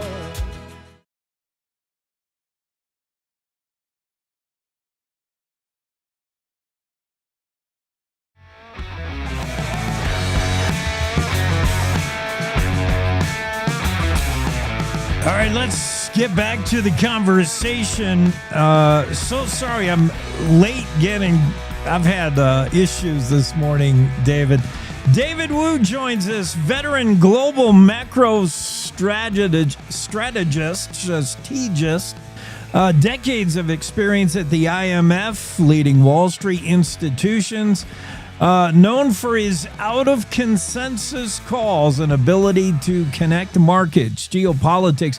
We're going to talk about, for one thing, I want to talk about the Fed and new leadership there. And as soon as new leadership was announced, we saw it do things to the market. It's so weird. In fact, let's start there, David. David Wu joins us. Let's talk about why Fed leadership matters less than markets think. And certainly the day that Trump announced the new Fed leadership, I think all of a sudden gold started doing weird things. It's hard world to navigate. Appreciate you being on just so we can keep our investment portfolio safe. Yeah, no, thanks for having me on. I think, listen, I think, the expectation, as you probably know, I mean, heading into the nomination decision by Trump, the expectation was that we're going into, a midterm election year, that Trump was going to have to throw the kitchen sink at the economy to put his party in a competitive position ahead of the midterm. And that he had to deliver more fiscal stimulus, more monetary stimulus. He needed a very cooperative Fed to start cutting interest rates sharply so that Trump can talk about how how amazing the economy is ahead of the midterm. Yeah. Now, this is why his first choice was, no question, Kevin Hassett, okay, the chairman of the President's Economic Council, who had promised to go in there and slash interest rates. But Trump, in the end, did not go with Hassett. He went with Kevin Warsh. And who's Kevin Warsh? Kevin Warsh is this very moderate economist who has a reputation of being actually a hawk. Now, the question is, why did Trump go with Kevin Warsh as opposed to, Kevin Hassett? The reason is very simple. Because Trump has been literally very concerned, and rightly so, that if he had gone with Kevin Hassett, then there was a chance, a very good chance, that Jerome Powell, the current chairman of the Federal Reserve, would stay on at the Fed beyond his chairmanship. Because Jerome Powell, who's the chairman right now, his chairmanship expires in May, but his seat as the governor on the board of governors does not expire until 2028. In other words, if Jerome Powell were to stay on, okay, he will deprive Trump the majority of the board of governors. And that was something very important to Trump. So Trump was persuaded the only way to get rid of, Jerome Powell, you have to go with a hawk who has the respect of Trump, basically. But in my expectation is that I think that was a mistake, because I think Jerome Powell is going to stay on anyway, whether it's a Hassett or basically a Warsh. And the reason is very simple, because it has everything to do with optics. Because Jerome Powell knows that the day he steps away from the board of governors, Trump will replace him with a super dove. And then all of a sudden, future historians are going to look back this period and say, oh, it was Jerome Powell who handed the key to the Federal Reserve to Donald J. Trump, that he was no better than Trump. This is the reason why I think the market finally got it, and gold crashed, and then everything crashed, because, again, people now understand that Trump is not going to have his way. Just like we found out last week that the Supreme Court is going to tie Trump's hand over tariff. Guess what? There's not much Trump can do about the Federal Reserve, whose power is enshrined by law. There's a lot going on. That's way more complex than I would have thought. A lot of moving parts. I'm glad we got you on, David, to explain all that. Let's talk about gold. Gold, typically a good hedge for inflation when the dollar is doing crummy. Gold's great. Gold was record high. In fact, when we had you scheduled to be on the show a week or so ago, and I don't know what happened, gold was an investment. Now we're seeing gold and silver go. What is gold? What are these precious metals, and when should we invest in them? I think, listen, I think gold and silver are very different, and gold and Bitcoin are very different. I think there's no doubt that gold is much more special. And especially silver. There's a lot of industrial use, so forget about that. Let's just focus on gold for a moment. I think for me, let's put it this way. Sure, at 5,000, I wouldn't say is cheap, but at 4,500, I think it will be very cheap. And the reason is very simple, because the world has changed. I mean, the day that Trump went into Venezuela and took out Maduro, the world has never been the same since. Because what it really means when Trump went into when he went into Venezuela to grab Maduro, he wasn't thinking that he was going to promote democracy in Venezuela. He wasn't thinking that somehow U.S. national security is being threatened by Venezuela. He went into Venezuela to take out Maduro so that the U.S. can take possession of Venezuela's oil. Yeah. So in one single stroke, I mean, because the whole thing can be summarized in one word, which is the richest country in the world had just decided to take control of the resources of a very poor country only because it can. Now, this is why the world cannot be the same again, because, a week later, Trump started talking about, I want Greenland, right? If they don't give it to me, I'm going to take it by force. So basically, the world now understands, which is that the United States, which was the architect of the so-called rule-based international order of the last 70 years, has decided to dump rules in order to basically, leverage its power to extract more concessions from other countries. In other words, the U.S. is giving up on the rule-based order. Now, the rule-based order is all based on the dollar as the central reserve currency of the world. I mean, this is the reason why the dollar, is used for 60% of invoicing, international trade, 60% of global, foreign exchange reserves invested in U.S. dollar. The dollar is key. Now that the U.S., and in a way, the dollar as a reserve currency was the reward for the U.S. acting as a guarantor of the system. Now the U.S. says, forget about us, screw that. We're not interested in being the guarantor. We just want to take and take and take. Guess what? The rest of the world is going to say, forget it. Okay. People are now scared to hold dollars because you know what? If today America can take your oil, tomorrow they can just default on whatever government bonds, U.S. government bonds that they are holding because we can't pay as Americans. So the world now needs to find an alternative to the U.S. dollar. And there's no doubt, the RMB is not ready for prime time. The euro is sick. So the only thing else is gold. And this is what it comes down to. I think the reality, as I told you before, right now, the U.S. dollar still counts for 60% of foreign exchange reserves. Let me tell you this, before the global, the rule-based global order was firmly established, gold was 60% of foreign international reserves. So, right now it's 20%. So it's got a long way to go. And also, I think in the short term, I live in Israel, and I can tell you that I think, I'm fairly certain Trump is going to have to hit Iran pretty hard. And that introduces another major, I think, support for gold, only because what the market doesn't understand is that this is going to be a very messy war. Headlines influence the market for sure, and the war assets are gathering around Iran. That may be true. The USD is so volatile. Gold remains the one safe haven. What about the Bitcoin? What about these digital assets? Is this still a novelty? We're seeing major investors in the world starting to dump their Bitcoin, and we've seen this thing go up and down. Is this really a future? Is this a safe bet ever? It's definitely not a safe bet, and I'll tell you why. It's very simple. First of all, everybody and their grandmother pile into Bitcoin thinking that Donald Trump is a big fan of Bitcoin. Yeah. That's a total misreading about what Trump actually stands for. Okay. Now, what Trump likes and supports is the so-called stable coin. Okay.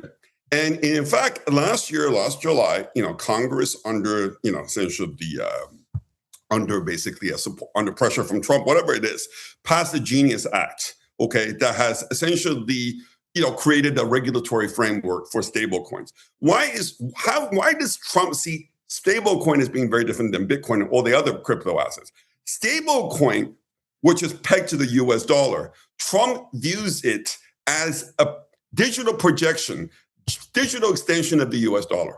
So, right, Trump is all about make America great. He wants the dollar to remain the reserve currency and so on and so forth. He sees stablecoin that's pegged to the US dollar as an extension of the US dollar in the digital space. The second point here is that the Genius Act, actually, there's a very important clause in the Genius Act, which is that dollar-pegged stablecoins have to buy a lot of US treasuries as reserve, okay, against their liabilities. So that's great too, because the US is running a massive budget deficit, almost $2 trillion. It needs every penny it can get. So therefore, this is the reason why Trump is very invested in stablecoins. Trump can give a damn about crypto, about other cryptocurrency, including Bitcoin. Do you think about Bitcoin? Bitcoin is going to compete with the US dollar.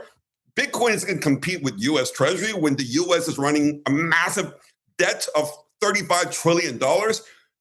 No, that Trump is not that interested. I mean, sure, he got a lot of money, basic campaign donation from the crypto basic community. He needs to basically, pay lip service to crypto. But I think in the end, he's not that interested in promoting crypto other than stablecoins. And the stablecoins already in the bag. And I think people who bought into this crypto thinking that MAGA, because again, MAGA thinks they see crypto as being a liberating asset. That's bullshit. Because the government can basically come get your Bitcoin tomorrow, actually. I mean, gold is a different story. If you have physical gold, they literally have to basically raid your house to be able to get your gold. I mean, Bitcoin, it's the easiest thing in the world because blockchain, every single transaction is written down. They can track every single Bitcoin in the entire system, okay? So from that, for the next basically million years. So Bitcoin is very unsafe if you're trying to keep your money safe from the government. Whereas gold is a very different story. You want to dive deeper, learn more? Check out David Wu Unbound. He analyzes global markets for professional investors around the world. David Wu Unbound. How about the book coming out at the end of next month? Merry-Go-Round Broke Down. What's that about? Yeah, so basically, you know what? I think, I feel very strongly about this, about this book. So let me tell you a little bit about a book. The book, believe it or not, is actually a novel, okay? It's a novel told through 9 interlinked stories of hope, greed, ambition, guilt, and money. It opens in New York at the famed Golden Bear Bar in the Waldorf Astoria Hotel. 2 armed men storm the bar and take everybody inside hostage. Among the hostages, we've got 9 hostages. We have an American corporator. We have a Chinese tycoon. We have a British hedge fund manager. We have a Japanese housewife turned celebrity, a Mexican undocumented worker, a Wall Street bond salesperson, and a Norwegian environmentalist. And from there, the novel takes the reader on a journey around the world, tracing the lives of these 9 hostages and hostage takers, uncovering how their paths became entangled. Now, at one level, the book is a classic thriller. However, on another level, Merry-Go-Round Broke Down is a novel about globalization. In my view, the biggest story of the world in the last 25 years. It is the most consequential story of our time, only because it touched everyone, everywhere, whether they realize it or not. And I guarantee you in Wyoming as well. The book is an exploration of the butterfly effect of globalization, about how choices made in one corner of the world can ripple across the globe, often with unintended consequences. So I would argue, if you want to understand how the world became what it is today, this is the book for you. If you want to understand how extreme polarization in U.S. and elsewhere has taken hold, this is the book for you. So from that point of view, whatever. I think I looked at the book as a gripping, fast-paced novel that puts a human face on the most important issues of today. Very interesting. It will be coming out on March 31st, but it's already available for pre-order on Amazon, Barnes & Noble, and so on and so forth. Pre-order now, Merry-Go-Round Broke Down. This is the author, David Wu. David Wu, a veteran global macro strategist, as we talk about world economy. Hey, so good to have you on, David. Thank you. Thanks for having me. You bet. Cowboy State Daily Show continues. Cyrus Western next, right after this.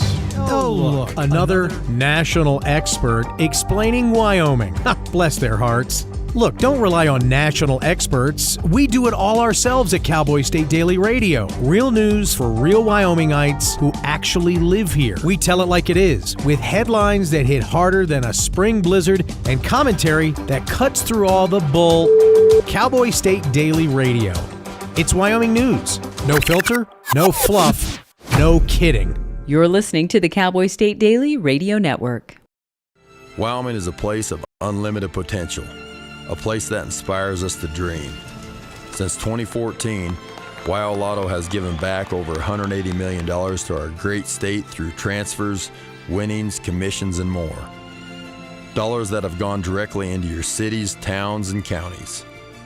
Dollars that have changed lives and set dreams in motion. Thank you, Wyoming, for a legendary 10 years. We can't wait to dream up what's next.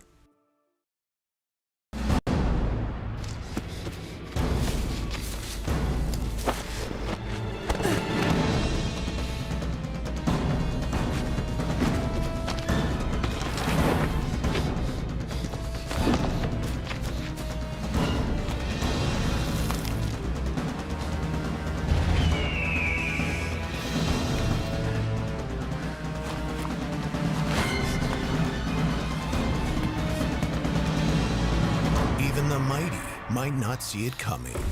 It's prediabetes, and it captures 1 in 3 adults. You may not even know you have it, but you can escape. Take the 1-minute prediabetes risk test to know where you stand. With early diagnosis, you can change the outcome and prevent or delay type 2 diabetes. Be your own hero on smartphones everywhere at doihaveprediabetes.org. Whether it's our stories, the warmth of our laugh, or our family's secret sauce, we all bring something different to the table. So make some space. The power of connection is waiting right outside your comfort zone. Learn how you can help strengthen your community at belongingbeginswithus.org/teamup.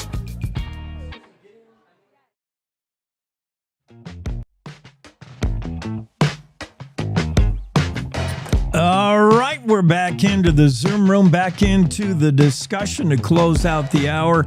In a morning that's had U.S. Senator on, we've had the governor of the great state of Wyoming, we've had a mule skinner, a horse racing tycoon, and a global economist. We saved the best for last. Cyrus Western is here with the Environmental Protection Agency, EPA Region 8. I want to talk about CCR, and I don't mean Creedence Clearwater Revival. We're talking about coal combustion residuals, Cyrus, and a major announcement of the feds relinquishing some power to the states. Wyoming joins other states. That's right. In having its CCR plan approved. That's great news for the state of Wyoming and coal. That's right. You know, real quick though, I think I heard Chancey Williams. He's the voice of Wyo Lotto. Did I hear that correctly? Do you know that, Jake? I don't know that, but you might be right. I sort of know that too, but I don't know that. I can't say it definitively. Okay, I could have swore I heard his voice. He's an old friend from way back in my younger, more rambunctious days. So it's good to hear him, repping Wyo Lotto as well. I'll dig into that. You might be right. Yeah. No, a lot of really good news, I think, for Wyoming. I think specifically the really big one was what's called the MATS repeal. It stands for mercury and air toxins. And there's a big repeal action that just happened. And this is a really big deal for the nation, but specifically for Wyoming, because, I think about, we hear the phrase war on coal, right? Which is true, but I think it's worthwhile to ask, what does that actually mean?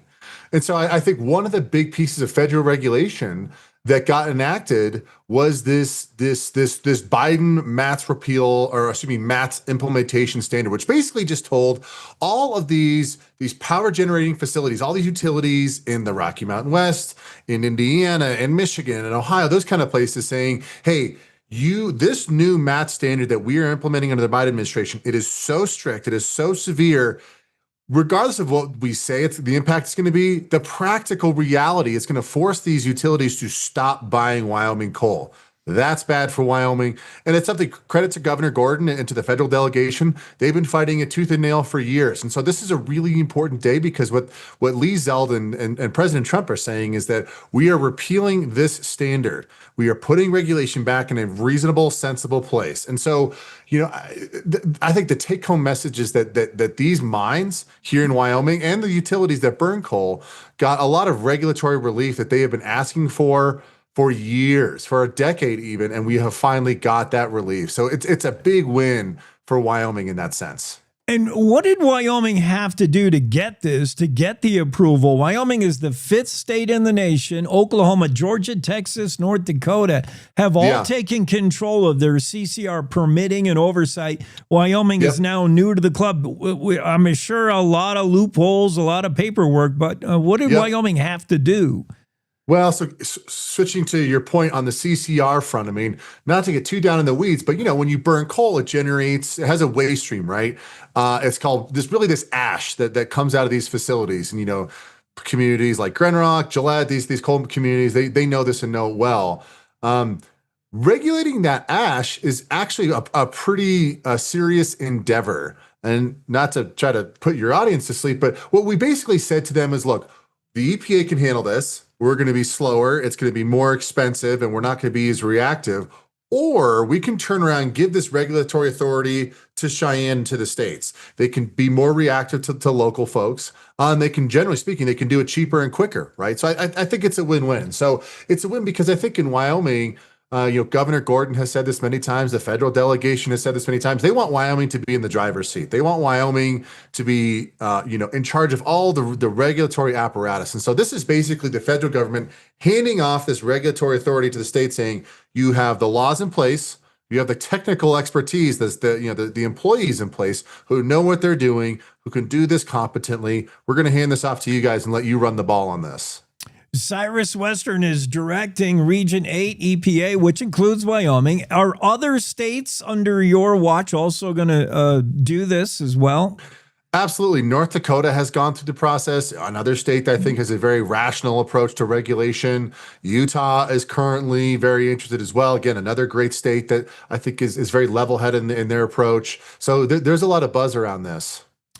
We asked you, maybe months ago when we saw EPA come under new direction, how much you noticed change. Lee Zeldin, was it just one memo that floated around the office, or did you see sweeping change? And you're like, no, this is an about face. This is a new directive, and we're seeing it. 100%. I mean, I think when you're in charge of any federal agency, it's like steering the Titanic, right? I mean, it's a battleship. But I think a lot of credit goes to Administrator Zeldin and to the president. During the campaign season, we heard a lot of talk, right? But I think they have very clearly walked the walk on this. They said that they were going to take these regulations that have been hurting Wyoming and hurting these other communities, and they're going to take those regulations and put them back in a logical, reasonable place. And that's exactly what we've done here. It's up to the corporations, to private corporations, but I mean, how do you think the industry will react when it comes to coal? I mean, how fast can we get back to coal? There are other market factors, though. There, supply, demand, but suddenly coal is now no longer on the naughty list. Yep, exactly. Well, I mean, I think if you just look at the track record from the utilities to the mining companies, a lot of these private industries for years have been saying, two things. One, we want the state to be our primary regulator, not the feds. And two, some of these federal rulemakings, like this math standard that I mentioned, have been one of the number one things that have been driving them out of the marketplace. I mean, these utilities have been really clear in saying, hey, if this Biden standard gets fully implemented, we are going to have to stop burning Wyoming coal. I mean, they've been very explicit. Anytime you put a mic in front of them, that's what they've been saying. And so it is President Trump, it is Administrator Zeldin reacting and saying, we are going to stop this kind of this nonsense, stop the war on coal and go back to the old standard, which I think this is important. The old standard is very protective. It ensures that there is clean air, that we are removing mercury from the air, arsenic, lead, all these other dangerous substances. I mean, I think the 2012 standard, which is what we're going to revert to, it still removed 90%, of the lead that was in the air, 90% of the mercury that was in the air. So it's very effective at ensuring the toxins are removed and that we have clean air. We've removed the war on coal, replaced it with energy security front and center. And for Wyoming, That's good news. Wyoming has the cleanest coal. I mean, I know you have to represent other states in Region A, but we know Wyoming's your favorite, Cyrus. You're Wyoming. And these are Sheridan County whitetails right here that I took with my bow. So absolutely. Look at that. Yeah, I mean, Wyoming has led the way, coal leader in production for nearly 40 years. And now suddenly it's back in vogue, coal. And this is a big deal. I was reading this somehow accidentally. I'm reading a press release from the EPA regarding coal combustion residuals and the feds allowing Wyoming to go ahead with their own plan on how they deal with the residual from burning coal. And yeah, I thought it was good news. And so did we at Cowboy State Daily. We're like, let's reach out to Cyrus. Let's make sure it sounds like good news. It is good news. Yeah. Well, I really appreciate your willingness to cover it because I think, part of it's a war of perception. I mean, I think a lot of folks in these communities feel like they're just getting beat up on, and good news like this can give them the ability to think, hey, like government's actually is trying to help us and improve things. So really appreciate that. The same way that you mentioned MATS, is that what it was? Like it's MATS. It feels like its intent was to just squash, man. That was the motive behind it. It feels like. Let's make the motive of the positivity to get coal back where it needs to be, and for Wyoming as well. Exactly. Thanks, Cyrus. Thanks, Jake. Really appreciate it. Cyrus Western, EPA Region 8, joining us on the Cowboy State Daily Show as we make our way through a Wednesday. And yeah, I can't now remember if I took my last break. I think I did. Yeah, we're all set with our commercial breaks. I'm almost positive. We're good.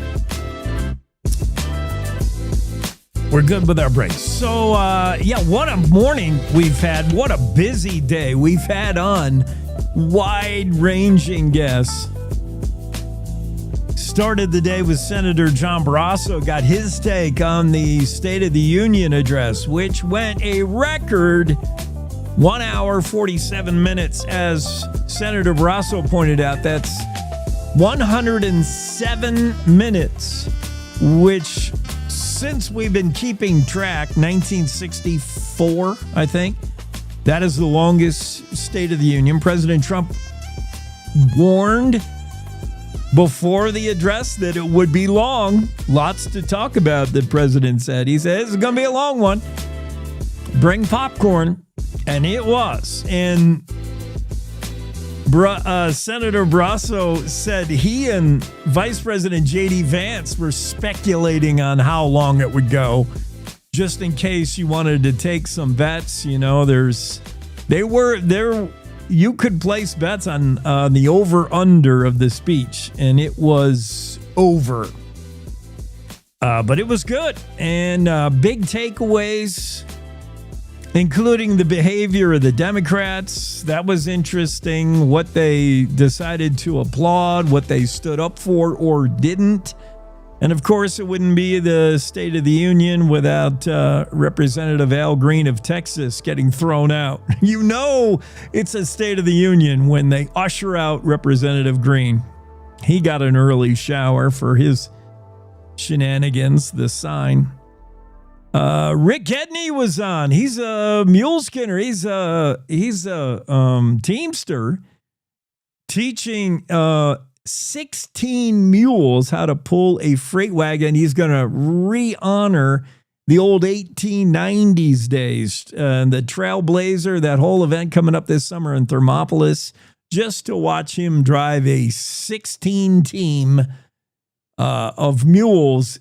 Amazing. I mean, anybody can still do that today and know how to do it and know how to train mules to do it. You've probably seen those old Western photos of the Hayden expedition, for instance, in the Yellowstone, all those old Western expeditions, John C. Fremont, the Pathfinder, when he's going to just make all these discoveries, they traveled heavy, man, with tents, food, and whatever else they needed. They traveled heavy, and they had these big, long horse trains. Now, many of them did not use mules, but as Rick Edney pointed out, mules, pound for pound, are probably stronger pullers.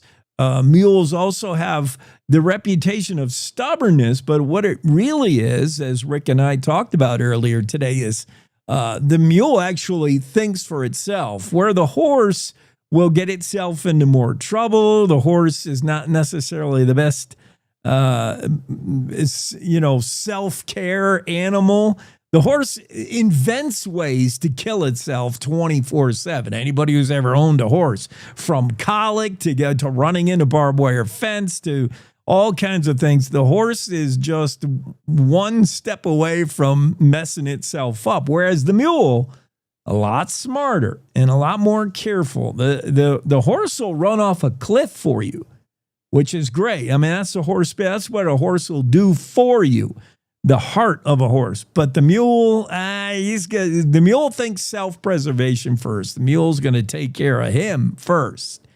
And that's why Rick is running 16 mules in Thermopolis this summer. I can't wait to see that. I hope I have time to get up there and check it out. Governor Mark Gordon was on today to talk about the latest budget updates.